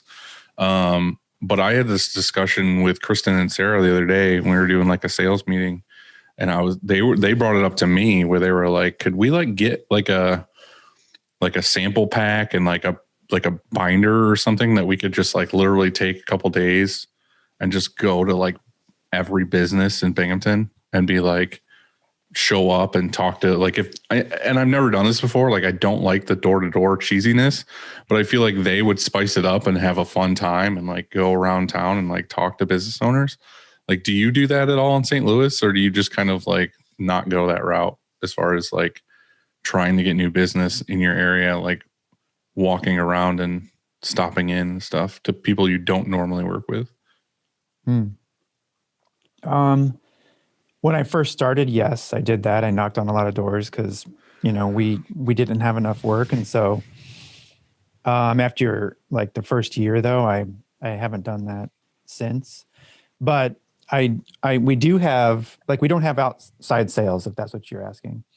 No, not outside. Like literally my staff who's here in the day, they were just like maybe, you know, a day a week for like a month, like just give them my car, or even if they want to take their car, I'll pay for the gas. Like just go downtown and literally hit like one street, like one main street of businesses, and just like walk in, introduce yourself, give them a packet, talk to them, walk out, walk to the next business. I mean, I think it would work. I mean, it sounds good. We do the things I do now are, and I should do more of, but like everybody here has a business card. I don't know. I have to go around and ask and see if they still have them. But I once upon a time got a business card for everyone, like even the printers, you know. And so when they're someplace and they see that they get shirts or they should get shirts, well then and you happen to be talking to the right person, then say, hey, even if you're a printer or even if you're a designer, you don't have to be in sales. You know what I mean? Like sometimes actually those would even be better people to be talking to that person anyway. More technical knowledge. Yeah. But I did something just recently. What were you going to say? Can you guys give me a 2-second intermission? Yeah, go ahead. Yeah. We're talking anyway. Yeah, go for it. This is something I just did this last week. I had to call, or I got a flyer mailed to us, and it was, you're not even listening. I'm listening. Keep talking. No, I'm not. No, I'm telling this to the viewers, to the listeners. I'm not even telling you this story, so you don't even have to listen. Okay. All right, I won't. But this, you might want to listen because this is something kind of what you just asked. So I got this flyer in the mail, and it was for this heating and cooling company, and they're the same people who installed our HVAC system when our house was built a couple of years ago. And they said, hey guys, you know, we, for $200, I want to say it was 200. Maybe that's wrong. For $100 or $200, I can't remember. We will service your heating and cooling in the spring and in the fall. And then also, if anything ever goes wrong, like there's no overtime. Like if it goes wrong on a Saturday or a Sunday or whatever, like we come out and fix you, like your preferred customer. At the normal rate, like not an overtime rate and things like that. And so I'm like, all right, I want to do this. And so I called them up and I said, I want to do this. Like, I'll give you the money. Let's schedule our first, like our spring, whatever service. And they said, okay. And we went through the whole thing. And then I had that flyer and I told that guy, I'm like, look, I said, hey, your logo is pretty cool. Like, do you guys get screen printing and embroidery done? Cause that's what I do. And the guy's like, yeah, we do, but I'm not that person. So I'm going to put you to a voicemail. And so I left this voicemail and I tried to like sound like not like I'm leaving like every other voicemail you get, you know, like, hey, here's some sales pitch or whatever. But I said what, kind of that just same story, you know, and then I hung up and nothing. And then like just Friday, I answer, I guess I don't know why they called my cell phone, and I rarely answer my cell phone, right? It's always bullshit. So I go, hello, and not even like in a nice greeting. And it was that guy, and he's like, hey, so I'm calling you back. And I said, oh, cool. Like I couldn't even believe it. And so we talked for like 20 minutes, probably we talked about, he was just in Florida, and we talked about Florida. And we talked about, you know, life and pizza, your family, all this kind of stuff. your grandmothers. So now we're really we're best friends, almost like not like you and me, but like we're friends. And, and also he said, okay, yeah, like bring me some stuff. I want to put an order together. And so we're meeting not next week, but the following week. Yeah. So look at that. It's awesome. I am the sales. I am the outside sales. But that, like I said, the thing with me and like sending them out and like being cringy about it is like, I hate. Why would you be cringy about that? I'm cringy about it because I know I'm not that guy. I'm not that guy that's like in your face and pushy and like door to door cold calling. But I wasn't being pushy. Like if the guy said, I know. I'm just saying that like, I don't want any shirts. I'm like, yeah, you do. No, come listen. Like you guys need shirts. Like I'm not going until I get 3 no's or whatever. Like if he's like, no, we really don't need shirts. Like I would just end it. You know what I mean? Like, okay, cool. Well, like if you change your mind or if you're using a printer now and you know, you're in a bind or whatever, just give us a call. Right. And you know who to call. Right. No, is that cringy? No, I'm saying you called a dude. I'm just saying like being like, here's my staff just going around town, like walking in and being like, can I talk to a manager when they have like shit to do? Like to me, that's like kind of cringy. But like also I've had it where people stop in and it just so happens that it was in the right time when it's just like I had one the other day and I didn't hit them up because I really love working with Sean at Columbia Container, but like local place that's closer to me came in and asked me about getting custom boxes. And like, I was like, shit, where were you like 6 months ago or whatever? Well, I would say that it's like, why don't you, so if they go to that place, let's say, and so you're right. I mean, they have stuff to do, you know, like that business is busy. And so instead of walking in and saying, hey, can I talk to a manager? Just give them the thing, you know, like whatever you just said, you put together this package of like samples, whatever, just say, hey, you know, I don't know what their names are, but what's one of their names? Kristen. Hey, I'm Kristen from Upstate Merch.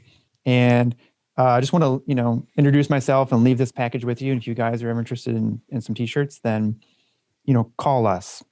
There you go. Okay. And, you know, like, did you give them a gift basket. Did you, you probably should, like, not just t-shirts, but give them a little, you know, some iced tea, some golden leaf. Here's some homemade cookies. Golden what? Turtles. Gold Peak? Come on. I don't know what you drink. What is that? Give them. What does this Gold Peak taste like? Gold Peak. Yeah. So give them a 2 liter of Gold Peak and a couple of t-shirts and say, it'd be better if I brought this exact one and I was like, you want some? Yeah. Telling me is there sugar in that? No way. Yeah, I remember watching it early on and I was like, if these dudes are drinking iced tea with sugar, I don't know about this podcast. Dude, fuck that. Unsweet all day long. Just chugging it. Just chugging the sweetened iced tea. That's gross. That's disgusting. That's something, that's something in-house would do. Not us. I saw you using static to put your film on a screen. Is that your like everyday thing, or do you ever tape it down? He's just electrically charged. He's got like a shag carpet below him with his socks on, and he does a little shuffle. It works good with long sleeves. You get a little bit more static. I just do that for like one color. I mean, everyone makes like a single color or something, like, so I don't have to worry about the transparency moving a little bit. So let's hold multiple colors. I'll do it. We've seen it on the Instagram, but explain it for the people who have no idea what we're talking about. I guess it depends on how you burn your screens, but what I do is I have the screen, what do they call it? Substrate side up. Yeah. And then I just use a T-square and I put the transparency on it. And you could put a piece of tape, like one in each corner, and then flip it over and then put it on your exposure unit. But I'll just build up a charge. I'll just build up some charge and it sticks. And then you just flip it over and put it on. You don't need tape. That's hilarious. Does that only work in the winter, or is it like all year? No, it works better in the summer because it's, the emulsion's a little bit tacky and it just kind of like sticks. I don't know. You're like rubbing the balloon on your hair and sticking it to the ceiling. Like, that's exactly it. But that was kind of like a hack, I guess. But I don't know. It was funny. Me and Andy were talking before we got on here about questions we wanted to ask you or whatever, and we both said that same one first. We were like, "Oh, the static on the film." that stuff is like, we post stuff like that, and it's like kind of a joke. But then those are the videos that like get like so many views, and I'm like, all right, what the fuck? It's like no one cares about printing shirts. Anything you post that's like a little bit different than other people do, people gravitate like crazy.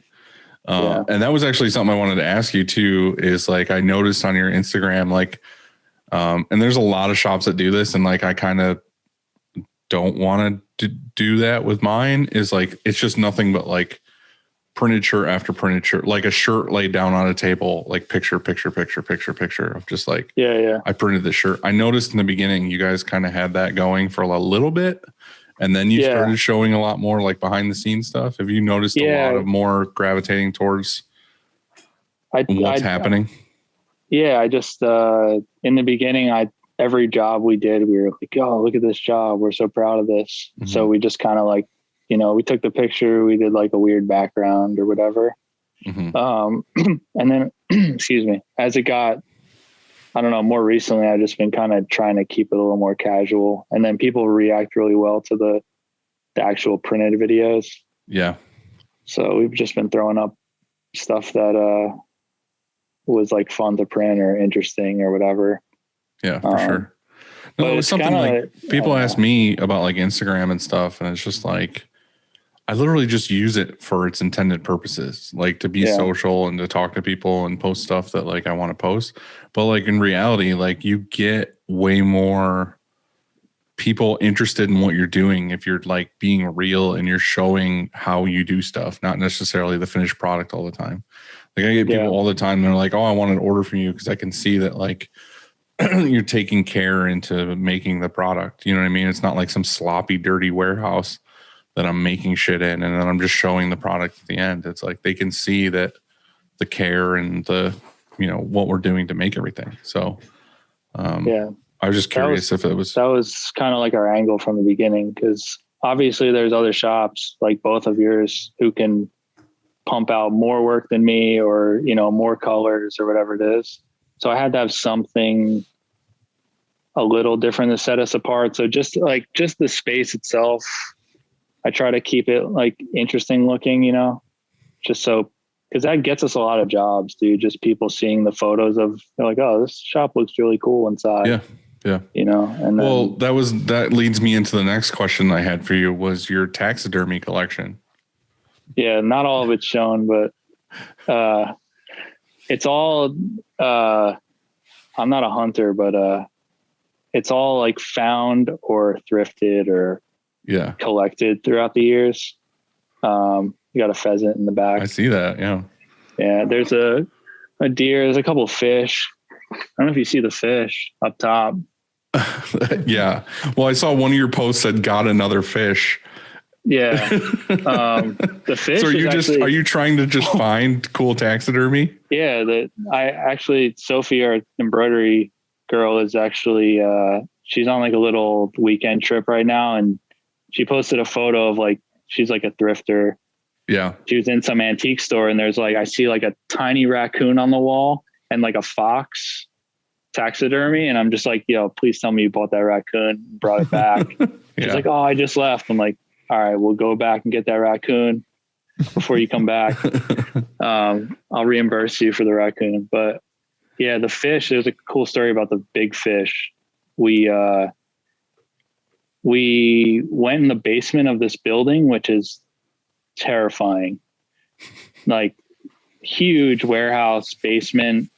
Have to wear like a respirator down there. It's gnarly. And the building you're in right now, like the building we're in now. Yeah, it's really like, it's pretty intense. This building's massive. So like the basement is crazy. No one ever goes down there. No one ever returns from down there. Yeah, we were lucky to get out alive. Right. But yeah, we went down there, me and my buddy Steve, and we're wearing respirators and gloves, and we're just like looking through all these weird, like there's all these filing cabinets with like random documents from like businesses that used to be here and all this shit. And all of a sudden he just like sees this wrapped up like thing, like stuffed in the corner, and he pulls it out, and it's just massive. It's a human arm. No, I wish. It was just a massive fish. And I'm just like, holy shit. It was definitely just in some like big boss's office, at some point. So we brought it upstairs and cleaned it up and threw it on the wall, which was cool. And then we also found a photocopy of this zebra with its stripes falling off. And it says, I think it's just stress. So we just scanned it like immediately and printed shirts with it. And like we printed it with puff so you could like feel the stripes. So like that was kind of funny. We just found it in the basement and made a shirt out of it. But yeah. Are you serious about the like the respirator thing? Like you really had to wear it? Yeah. I mean, we didn't have to, but I was, like you walk down in a place and it's like you could see the dust and like floating in the air, like through the cracks. So we were like, all right, we better like put on some masks and like, I don't know what's down there. Asbestos, black mold. Yeah. Right. Yeah. Have you seem like with your story about the sign and the fish and all this other stuff, have you ever been into like dumpster diving or anything like that? Well, I don't know, a little bit. I have I call him my Uncle Nick, but he's just my dad's good friend he's this older guy who like I grew up with. He used to live underneath our house. In an apartment under our house. Well, you should have said that. You should have started with that. But Nick, my Uncle Nick, who's not my uncle, who lives under our house. Yeah. You have to wear a respirator to visit him. Right. Yeah, exactly. He's a real guy, I promise. But our house had like a little basement apartment that my dad built out. And this guy, we call him Nick at Night. That's like his antique name. But he just would bring home, as soon as I told him I was into something, I'm like, oh yeah, I'm into skateboarding. He's like, oh, I wish you fucking told me. I see 50 skateboards a day, like at the flea markets or whatever. Yeah. So as soon as I was like into something specific, he would just start bringing random garbage. Like that's how I got my first surfboard, skateboards, random shit all the time. Yeah. But yeah, he brought home a couple weird like taxidermies and like big elk antlers and stuff that we have another spot in the shop, and just like random antiques. But then also my buddy Steve, he shares a space with us. I rent him like a little corner of our warehouse. He sells on eBay, and he goes out and thrifts clothes and stuff and sells that. But he also just goes and picks up random gems from the 90s and just weird stuff all the time. So there's always like weird shit coming through, and every once in a while I'll buy something from him if I need it for the shop. When I was in high school, probably like 11th and 12th grade, I like went into like a deep dive into dumpster diving and like the whole culture. And I was like reading books on it. I read like every book that Crime Think put out, and it was always about like anti-establishment and like all about like living off the grid and like dumpster diving and all that kind of stuff. And like, I was really into it, and it's crazy. Like the stuff that you can find and the stuff that you can get.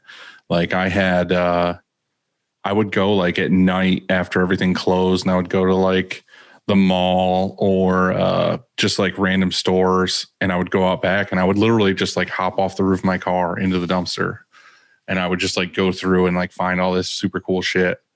And like you would go to like behind the movie theater or whatever, and you would get like movie posters and like big cardboard cutouts. And then I would go to like Coconuts, which used to sell like CDs and stuff. And it would be like a bunch of like used CDs in there, or like go to an electronics store and there would be a ton of like DVD players and stereos with just like the electric cord cut. And you would go home and like take the electric cord out and put a new one in, and it worked totally fine because it was a return. Right.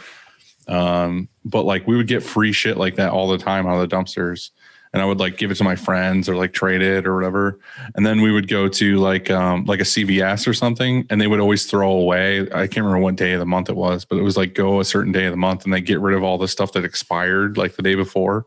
So I'd get like huge garbage bags full of like chips and Funyuns and stuff, and just like take it to my friend's house, and we would just eat like expired Funyuns. But yeah, I did a lot of that when I was in high school, which shows my decline in grades for those 2 years. But it was super, super, super fun. So just you doing that, like the going in the basement and getting the sign, just super reminded me of like doing a lot of that stuff. How about you, Andy? Have you ever dove into a dumpster? I have not. I didn't know that. Well, I have here actually, but not because I was trying to find anything. I've had the cops call on me a couple times. I didn't know that about you, Dylan. Thanks for sharing, man. Yeah, it's awesome. You're welcome. Yeah. Go ahead. Well, you got another question? No, I was going to say, do you have any questions for us? Just a random print question. You guys talked about how printing with a white underbase without, and then using a highlight white instead of doing 2 hits of white, right? Yeah. Would you do that still for something like, let's say it's like a varsity lettering and you just want that bright white outline with like a red over top on a black shirt or something like that? So we do both. It just depends on the job. If it's something, if it's like a 24-piece order or something, it's white ink and it's blocky, we'll just do white flash white, like same screen. Whatever. And then another hit of color. Yeah, or do a color on top. It just really depends on what it is. If you're not laying down massive deposits of ink, then it's not that big a deal. Like everybody's like, oh, don't do that, blah, blah, blah. But I feel like it depends on the artwork. It depends on the job. And if you're skillful, you can know when to do it and when not to do it. Yeah. Yeah, I think with manual printing, it's different. With auto printing, though, it's extremely rare that we do like we PFP an underbase, like the same underbase, because most of the time we're making 2 white screens, and those 2 white screens, like typically we undercut the first screen, but at the very least, like if we're just going to use the same exact artwork, we would at least put the underbase in, like, let's say a 140 or 158, and then the next white would be in a 180 or a 230. Like we would never print, 2 140s, for example. With manual printing, you could control more how much ink you're putting down. Like I could in the press, I had a better go at it. But with auto printing, like if we were to put down two 140s, it would just be too thick. I think anyway, it'd be too thick. Customers don't want that. And so the reason why we create though a highlight screen is that we don't want to put any top colors on 2 coats on top of 2 coats of white, because then you have 3 layers of ink. And so it could be heavy, and also it's problematic. Like and you get color shifting. So like if we're printing if we want to underbase a purple, for example, we don't want to underbase it twice. And so we'll end up just putting down our underbase, hitting it with purple, and then hitting it with a highlight white, that whatever white is showing through, and so that white still pops and is bright, and that purple only has 1 underbase below it instead of 2. And so that's why we create a highlight white, but we also create a second white, which is, I guess, a little bit different. Dylan, are you similar? Yeah. No, what you said is pretty much what it is. The other part of it too is that we've done like 2 hits of white before with certain inks, like a top color that just looked not bright, or like it was like heathered out where it didn't look that good. And I think that boils down to more of like the ink you're using on top too. Like we switched recently, well, not that recent now, but a while ago we switched to Monarch because it was way more opaque. So our top colors look so much better now than they did before. Like certain colors we'd have issue with, like them being too thin. So we would always want to do like certain colors before, we would have to double it up, but not anymore. Like I said, it's hard to say. Like a lot of people will be like, oh, you have to do it this way. You have to do it this way. And in reality, I feel like so many jobs are so different and the artwork is so different that you just kind of need to have like a ton of tools at your disposal, and you just kind of use what would work best for that customer. But generally, you would want to do like a white underbase and a top white. But there is a difference between manually printing and auto printing. And also, I mean, there's a difference if you have the screens to spare. I mean, it used to be when I started out, like the idea of for 60 shirts or 80 shirts to make 2 whites so that we can go fast on the auto, like how many screens do you have at your disposal? And so like when you think about it, if we're making 2 whites every single time, that's more screens. If we're running, if we have 10 or 12 jobs during a day that we do that with, I mean, that's 10 or 12 screens. And so who's going to make those screens? Who's going to clean those screens and all that kind of stuff? And so, it's just a matter of, I think it changes as you scale. And on the auto too, it spins. Like if you were just PFPing the underbase all the time, you'd have more spins. Oh, for sure. Like if you make 1 screen, right, and then then you're gonna have to revolver mode it, and so you're just, that's the worst, isn't it? I mean, if you're gonna spin it an extra time, that's no good. And so the idea is just to go 1 revolution, right? And so we make 2 whites for anything over 50. I never knew. Like I tried to get the formula. You probably did too. Like get your head around like when do we actually make a second white? Is it? Brian's done the fucking calculated math.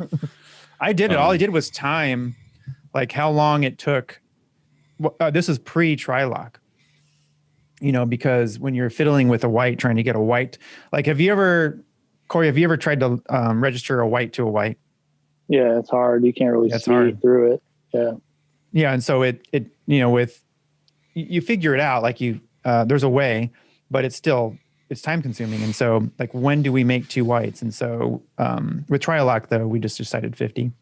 I know it's a round number, but it makes sense. Like if it's anything less, then it costs you more to make that screen and everything than it does to the time it's going to save you to just send it around twice. But yeah, that makes sense.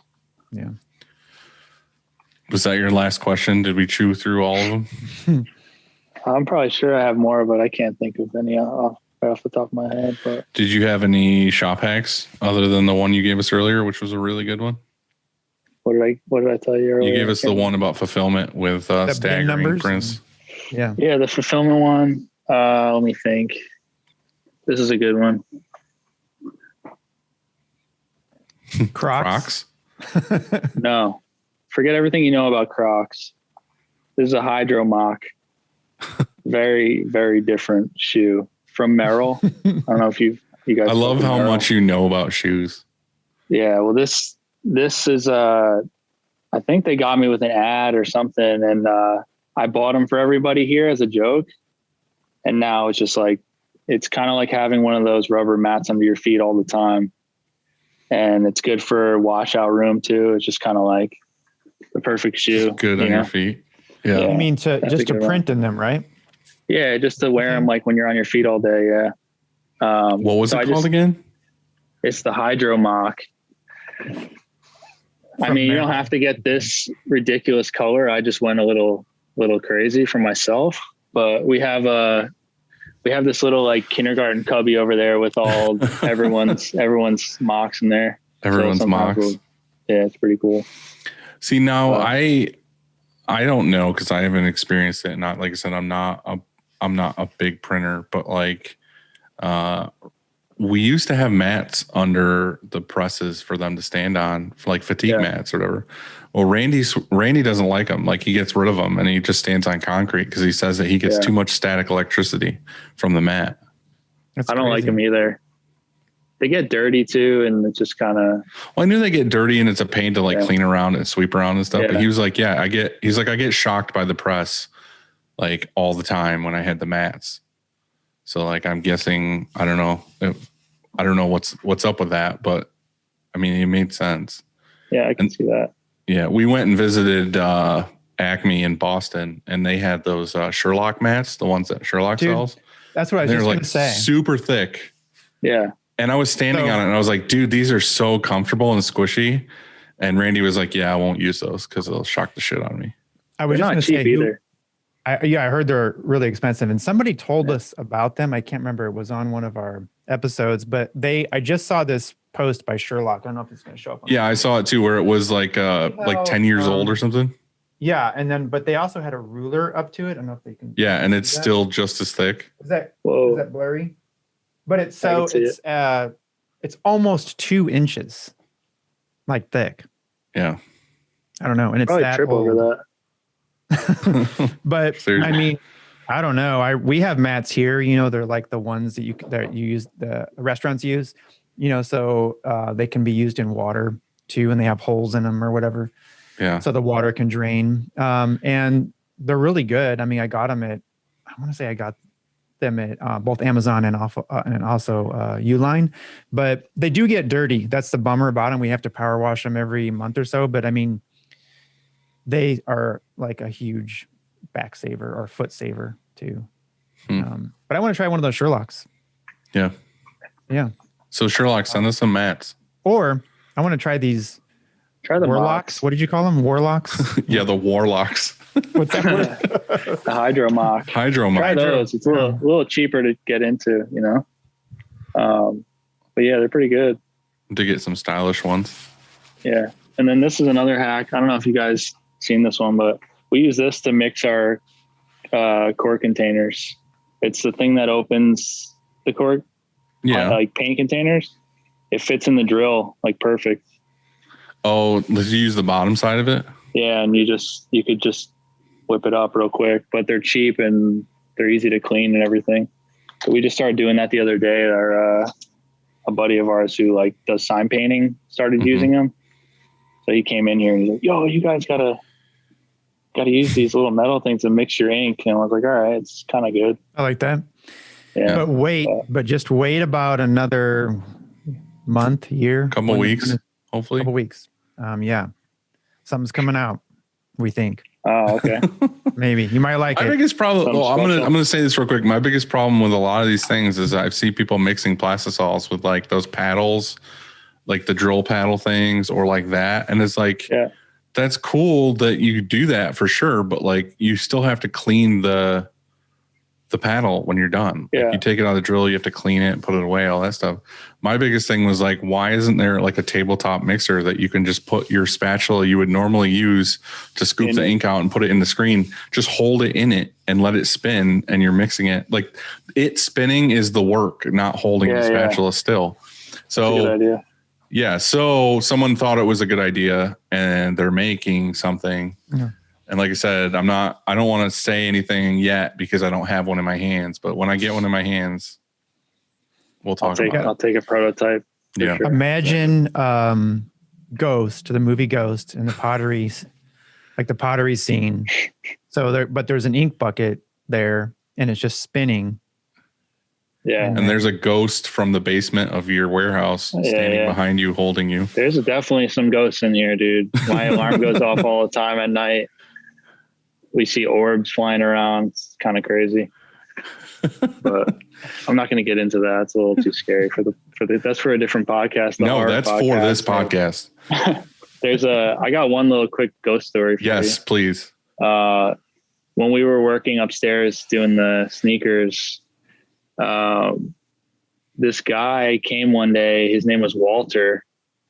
This old dude, super old, gray beard, kind of like hobbled into our space, and he started giving us all these facts about the building and Paterson and just kind of rambling. And then he was pointing across the street and there was like another factory building. And he's like, "We see those windows up there.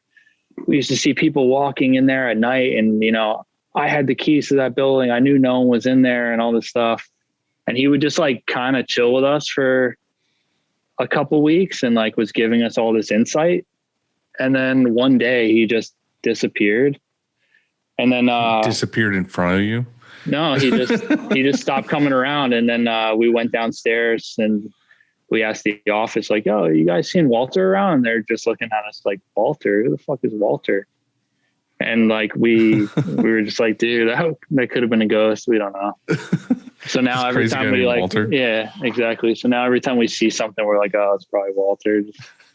It'd be better if anytime something got knocked over or something in the shop or somebody mixed the wrong ink, if you were like, "Walter." Yeah, exactly.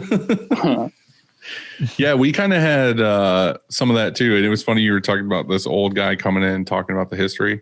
I feel like I've had that with this building too, because it's a super old like train station.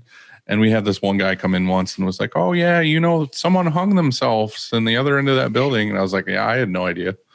So like, thanks. Yeah. So I'm sure there's all kinds of skeletons under this building as well. And now that's your office now? And now it's my office. Well, we do quick takes now? Yeah. Yeah. Okay. I want the first one though. I want to start it. All right. Because rapid fire. I stuck a question down there.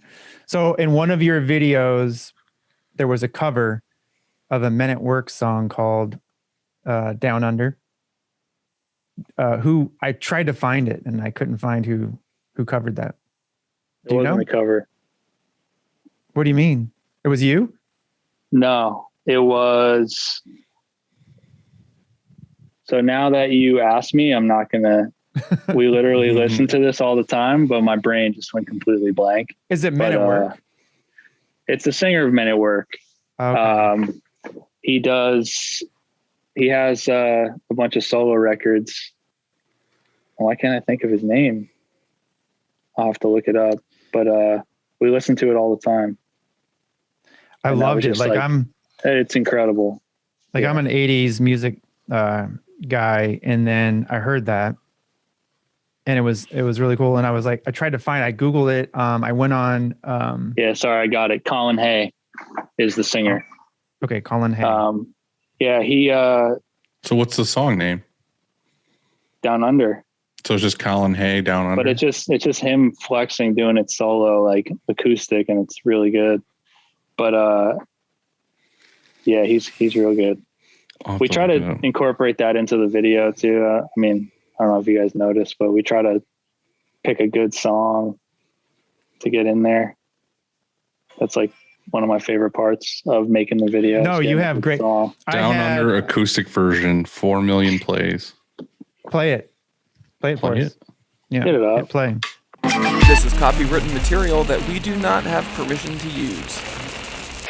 I feel like that's what we should start adding that into the quick takes of like name a couple bands you're listening to right now. I actually I did like a Panther Spotify mix. Well, that's what I'm saying. We should get like a shirt show mix on Spotify of like our playlist. Yeah, that was one of our ideas, to do a playlist and then post it on like our bio every once in a while, just so people could download it and listen to what we're hearing. But some of it's kind of embarrassing, but yeah, but that's the thing. That's like the reality of like working here. I listen to music all day, every day. So there's tons of bands that like I listen to. I'm like, oh, cool. This is a new band like I discovered and I want to listen to it. And then I burn out on it. And then I try to find something new. But the best thing ever for me is like Spotify doing like radio after you're done with an album. It just plays a bunch of shit that's like it. And then I find something and I'm like, oh, I really like that. And then I do like a whole new thing. But like, I'm always interested in like what other people are listening to that like they've already like tested and they're like, oh, I really like this. So like, I think that's something we should do, is start asking people like their top 2 new bands they're listening to so that we can see if they're any good. Yep. What's your top 2? My top 2 right now? Right now. What'd you listen to on the way here in the car? Were you listening to a record or no? Go ahead, Andy. What do you got? I'm gonna be honest, and but I was listening. It was Boys to Men. I was listening to Harry Styles. Oh, it's great. Harry Styles is great. Don't lie to him.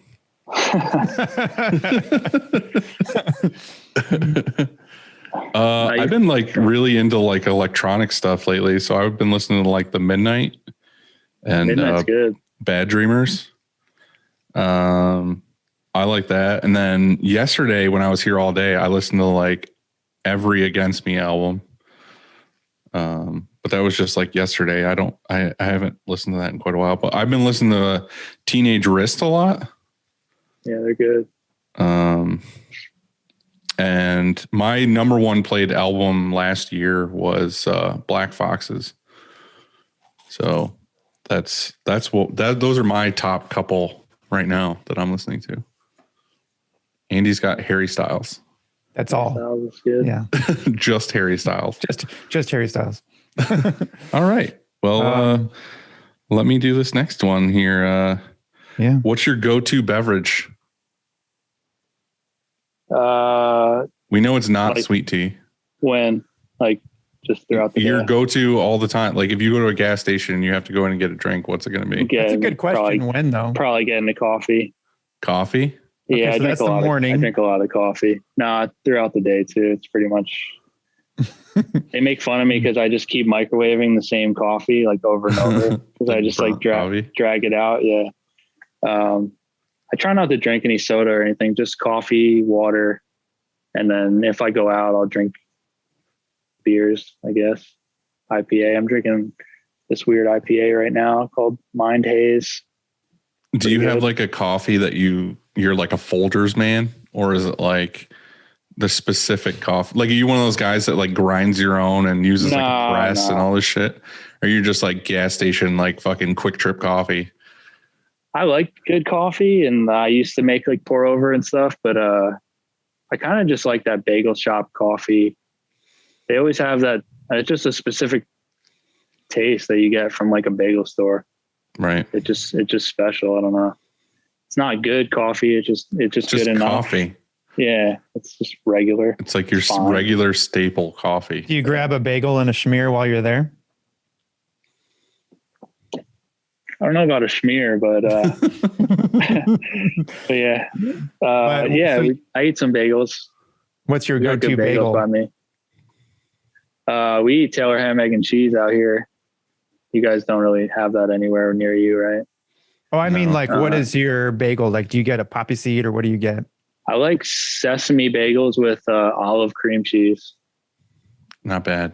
That's what I like that. So, okay. So do they put the cream cheese on it for you? Yeah. Yeah. So that's a schmear. No? I don't know. We just don't call it a schmear in Jersey. What do you call I it? guess just bagel with cream cheese. Cream cheese. Yeah. Yeah. I like everything bagels. Everything's good. Yeah. Yeah. All right, Andy, what's next? All right. Best recent read.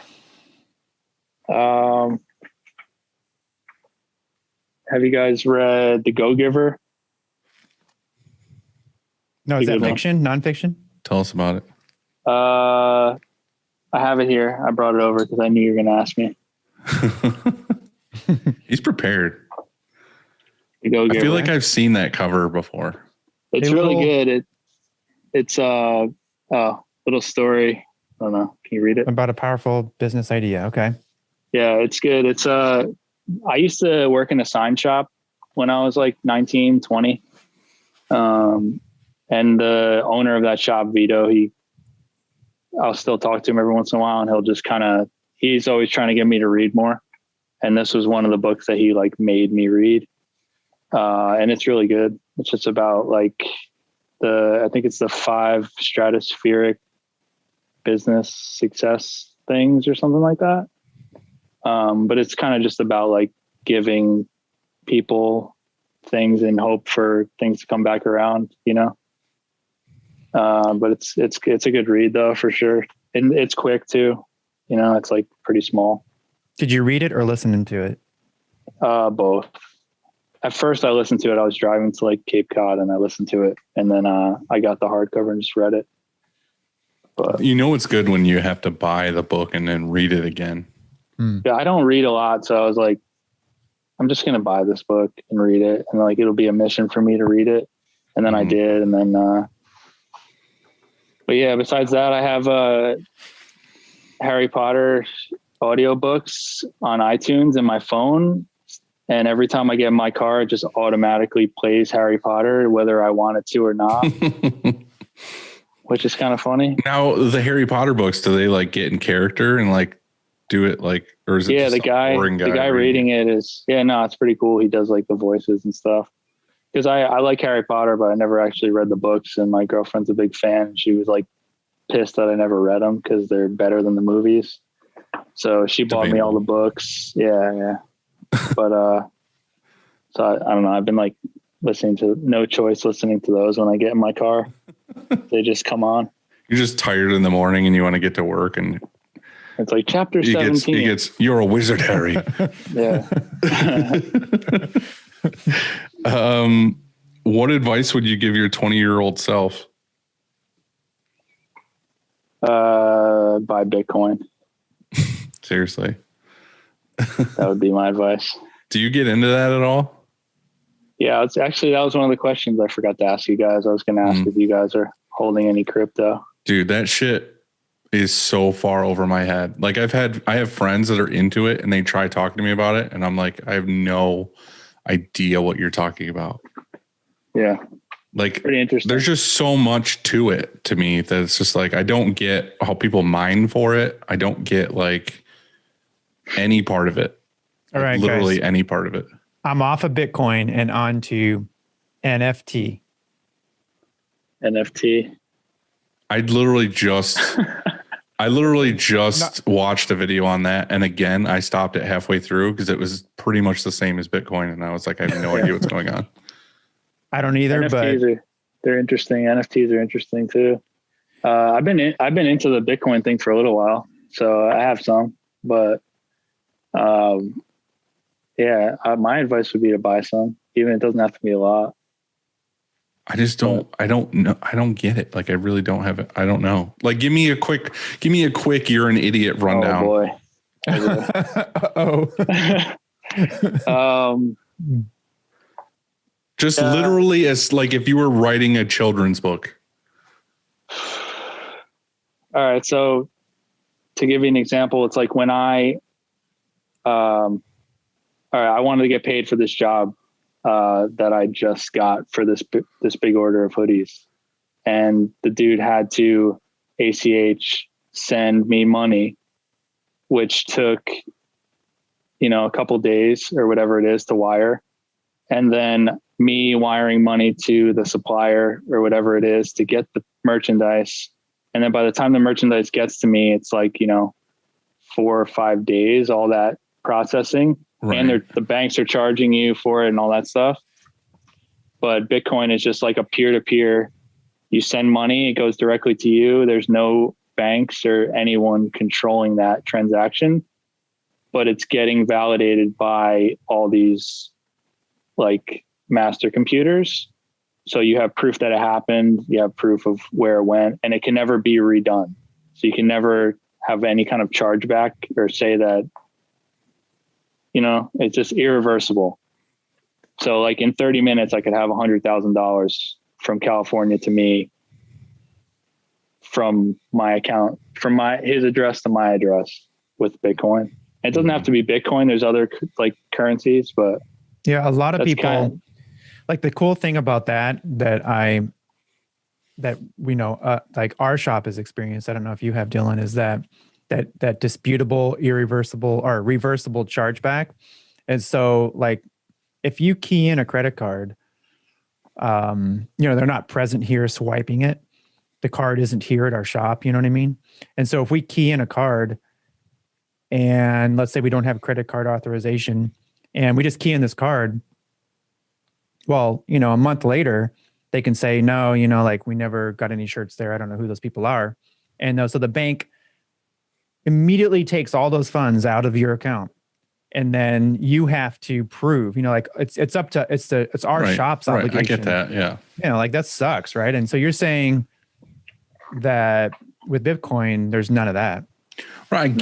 I get that part of it, but I don't get the mining. I don't get how it's going up and going down. Like you buy a certain amount and later you hope it's up because it's. I see. I'm not a stock person either, so I don't know. We're gonna need more time to dive into that deeper. I don't. We'll skip it for now. I'll do my research. I told you this long ago. You know, buy high, sell low. That was one of my business hacks, and that's what I'm supposed to do. So just go with that. The next question. Yep. It's my turn, right? Oh, what's the most New Jersey thing you do? What is Jersey known for? I was hoping he was going to say go to the Jersey Shore because we all. I mean, yeah, we do go to the Jersey Shore. We go down the shore. Down the shore? Yeah, that's what they say in Jersey. Parties in Atlantic City. Down the shore, yeah. Yeah, I go down the shore a lot. We're like an hour from the shore. Eat hot dogs. I don't know. I guess that down the shore, is that Ocean County? Yeah, or Monmouth County. Yeah, Ocean County, Monmouth County. My first job out of college was I had a territory selling for a wedding magazine, and I moved to New Jersey. Well, I moved to Rockland County, New York, and it was like I think it was called a city called Nyack or something like that. And my territory was New Jersey, and I had to drive the Garden State Parkway, and some of my accounts were in Ocean and Mammoth too, I think. That's beautiful. Yeah, I went to school down there for a few years, which was cool. It was like a couple blocks from the beach. So. What would you say is the best lesson running a print shop has taught you? Buy Bitcoin?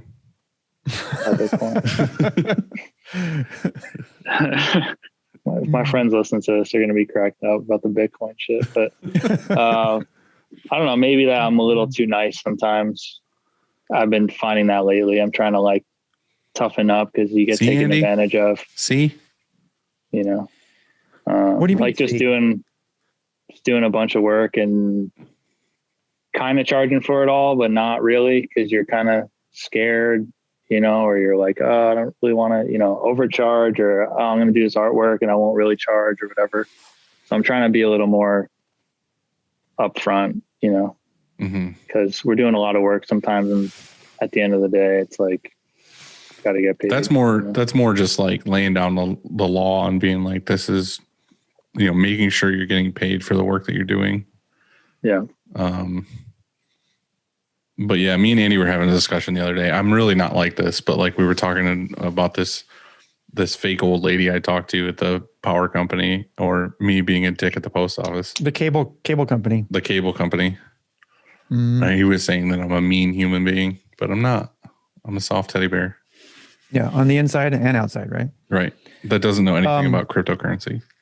So you're saying that you did this though, like that free art or maybe a discount or something like that. Like the first, you know, like when you're trying to get a customer, like it's just a thing you do as a bonus. Like, hey, like I want to work with this person, and you give them some value and you don't charge them, or is it something that is like a regular customer? Do you know what I mean?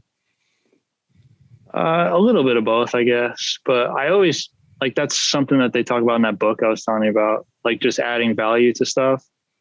Like I always try to bring a little bit more to the table. Like if someone brings me something that's kind of uninteresting, I'll try to make it a little better for them, just because at the end of the day, we're going to print it and share it, and I want it to look good. But sometimes, yeah, just people, I guess, haggling with me and stuff like that. And I'll kind of just let them in the beginning, you know, get a little bit walked on with pricing and stuff. And I'm just like, I just don't want to do that anymore. You know, it just gets old after a while. You know? Well, you need to read Never Split the Difference, our first book in the book club, because I don't know, I think that would help. Yeah. It's tough because sometimes you don't, you know, I guess it's more so when we were starting, I just wanted every job, no matter what it was, you know. But now that we're kind of like, it's that power of saying realizing the ones that are going to suck are the ones that, you know, their time sucks. Yeah. Realistically, you should just go after the stuff that you know is good for you and turn down the stuff that's not. And then eventually everything will flow more towards the stuff that you're good at and the stuff you want to do. So we're pretty blessed with stuff that, you know, we get a lot of, I think, more jobs than most shops that like are actually interesting and that we want to do. Yeah. But just put your time and effort into that shit. Like realistically, like I know it sucks and you're thinking about turning down other stuff that like could make money, but in reality, the more you turn that stuff down and go toward the other stuff, you're going to get more and more and more of that other stuff. And then eventually that's all you're going to be doing. Have you ever lost a customer because you charge too much? Well, that was another thing my buddy at the sign company told me. He's like, dude, just start raising your prices when you get too busy and people are annoying. And then, you know, dude, 9 times out of 10, they pay it. And I'm like, that was another thing when we started. I was like, as I rose my prices and no one even batted an eye at it, I was just like, damn, we're definitely not charging enough this whole time. Yeah. You know, and then I'll kind of look at other people's pricing and I'll be like, all right, well, you know, why are we doing this shirt for so cheap? I don't understand, you know? So a lot of people are in it for the race to the bottom. You know what I mean? Like you got to be 5 cents cheaper than the other guy, 5 cents cheaper than the other guy. And then you're doing nothing but shit work with people who want to haggle on everything. Yeah. Like I'm not really trying to compete with the biggest guys, you know, I'm just, I mean, the work speaks for itself. We do pretty decent work, I think. Yeah. Well, the truth of it is, and we've had this discussion a ton of times, but it's like the people who really have the work that you want, like the ones that are like the really good customers, it's always like 1 or 2 emails deep and they never ask you about the price. They're just like, send me an invoice and they pay it because they want what you offer and they want your service because they want to work with you. They're not coming at you and be like, well, so-and-so said this and you're 35 emails deep. And then when they get the order, they complain about something. It's like, those are the people you don't want. Yeah. So, yeah, I mean, you know, unless you're hearing, you know, from, or I guess if you're quoting out a lot of stuff and you're losing those quotes, or unless you're hearing from customers that, you know, like on the phone or however you know, they approach you and saying, that's just too much. Like, unless you're hearing that a lot, I mean, you can probably raise your pricing, but you're saying that sometimes people haggle with you. I think that those people are just trying to get a deal. And if you just say, no, you know, this is we don't negotiate, most of the time they would just say, okay, fine. You know, they still buy with you. I mean, they're there for a reason. We've just been like trying to use the whole, like, all right, you want it cheaper? Fine. We'll just use a different tee or something, you know, but I'm not going to bring down my printing cost because that's true. I'm still, I always say it's like, on these. I always say it's like the people, why is it that they think that this business isn't like any other business where our prices are priced? Like you don't come in and haggle. You know what I mean? It's like, you don't go to McDonald's and be like, oh, I want a Big Mac, but it's $3.99. I'm only going to give you like $2.15 for it. And they're like, fuck off, go somewhere else. Like I'm going to give it to you for $2.15. Like it's $3.99. Yeah. Like that is what it is. Like if you want this product, you pay what it's worth. Like we came up with that price because that's what it takes for us to make that and make money and keep people working here. Like, yeah, I think what you said though is perfect. You know, when you have somebody that's, you know, let's say they tell you they're working with a budget and the price you just quoted them is over budget. Well, then, like you just said, you find a way. And so you're like, oh, you know, well, you're getting a 3-color front, 3-color back. Why don't you just hold it to 1 color on the back and we can make it work, you know? And so, or just like you said, a different shirt. And so we always go that route when somebody says this is over budget. You know what I mean? We always start there anyway. Yeah. So I think you got it figured out. It's a smart play. Smart play. What would you be doing if you weren't printing shirts? Selling sneakers. I'm so sick of sneakers, dude. Yeah. Towards the end of that, I was just like, dude, I hate this whole sneaker game. It's just like so repetitive and annoying, but, it's a good question. I'd probably still just be delivering pizzas and just, I don't know, trying to work out some kind of other business scheme, I guess, but it all just kind of worked out this way. Yeah, I really have no idea. Is there anything you're into right now, hobby wise, that you could see yourself doing if you weren't printing? Yeah, but not like I have hobbies, but wouldn't be a career, you know? He'd be a taxidermist. Yeah. Yeah, maybe. He would have a side hustle antiquing taxidermy. Yeah. What would you be doing, Andy, if you weren't printing? We've never asked this or answered this No. our own question here? No. What would I be doing? Videos. Yeah, I'd probably be doing videos.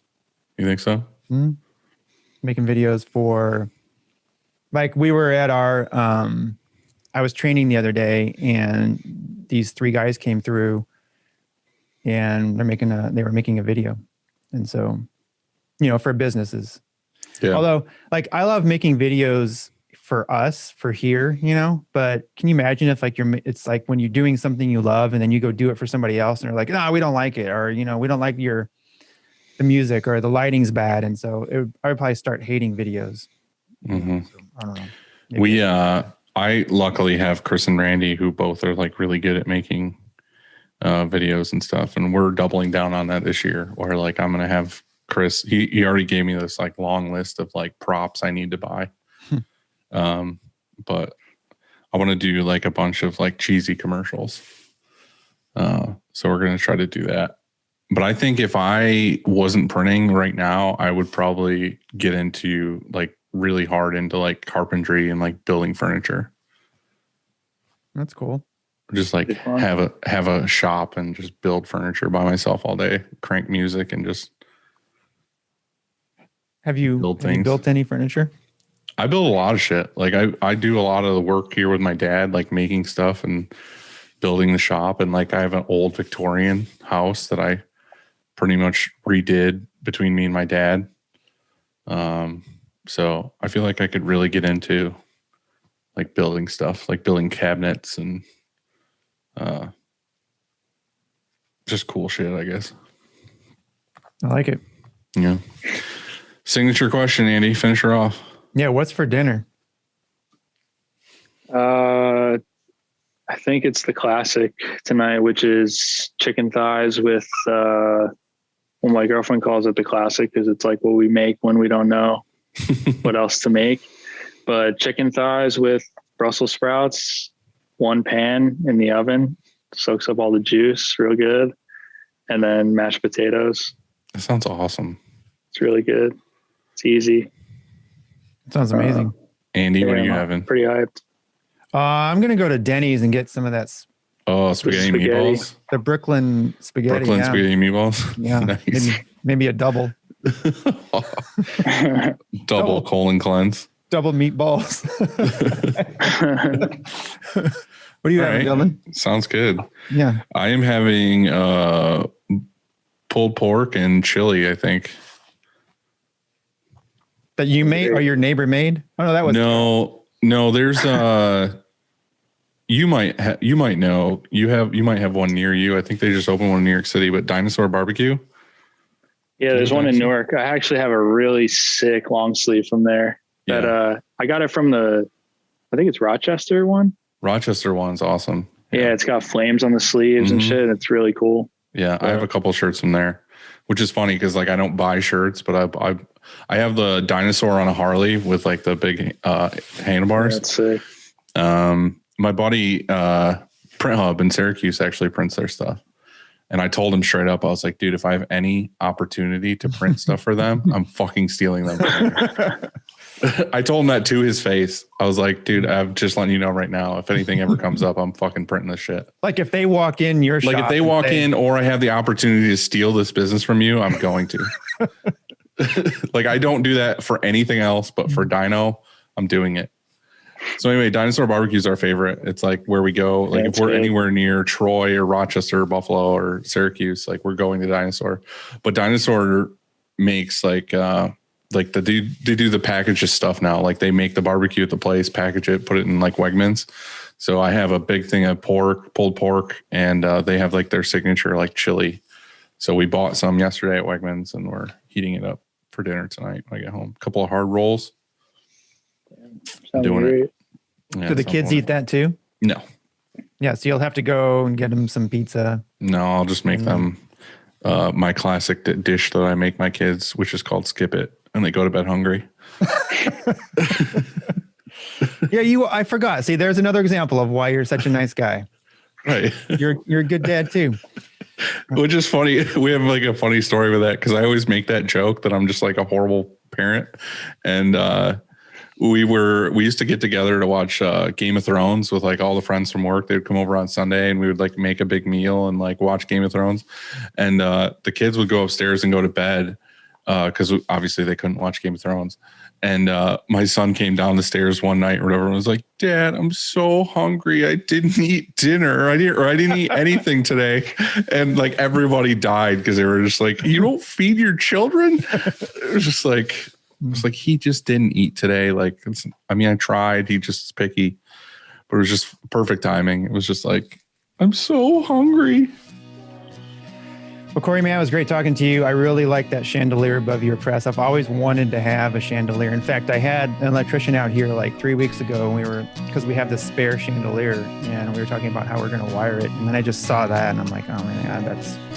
Yeah, it's got to go over the Cobra with a snake wrapped around it. I was going to put it now I want to put it at the end of the dryer. I don't know why. It would fit there better, but yeah, great talking to you. Yeah, it was a good one, man. We appreciate you coming on. Awesome. Thanks for having me, guys. All right, dude. Enjoy your chicken thighs and mashed potatoes. Hell yeah. All right, man. We'll see you later. Later.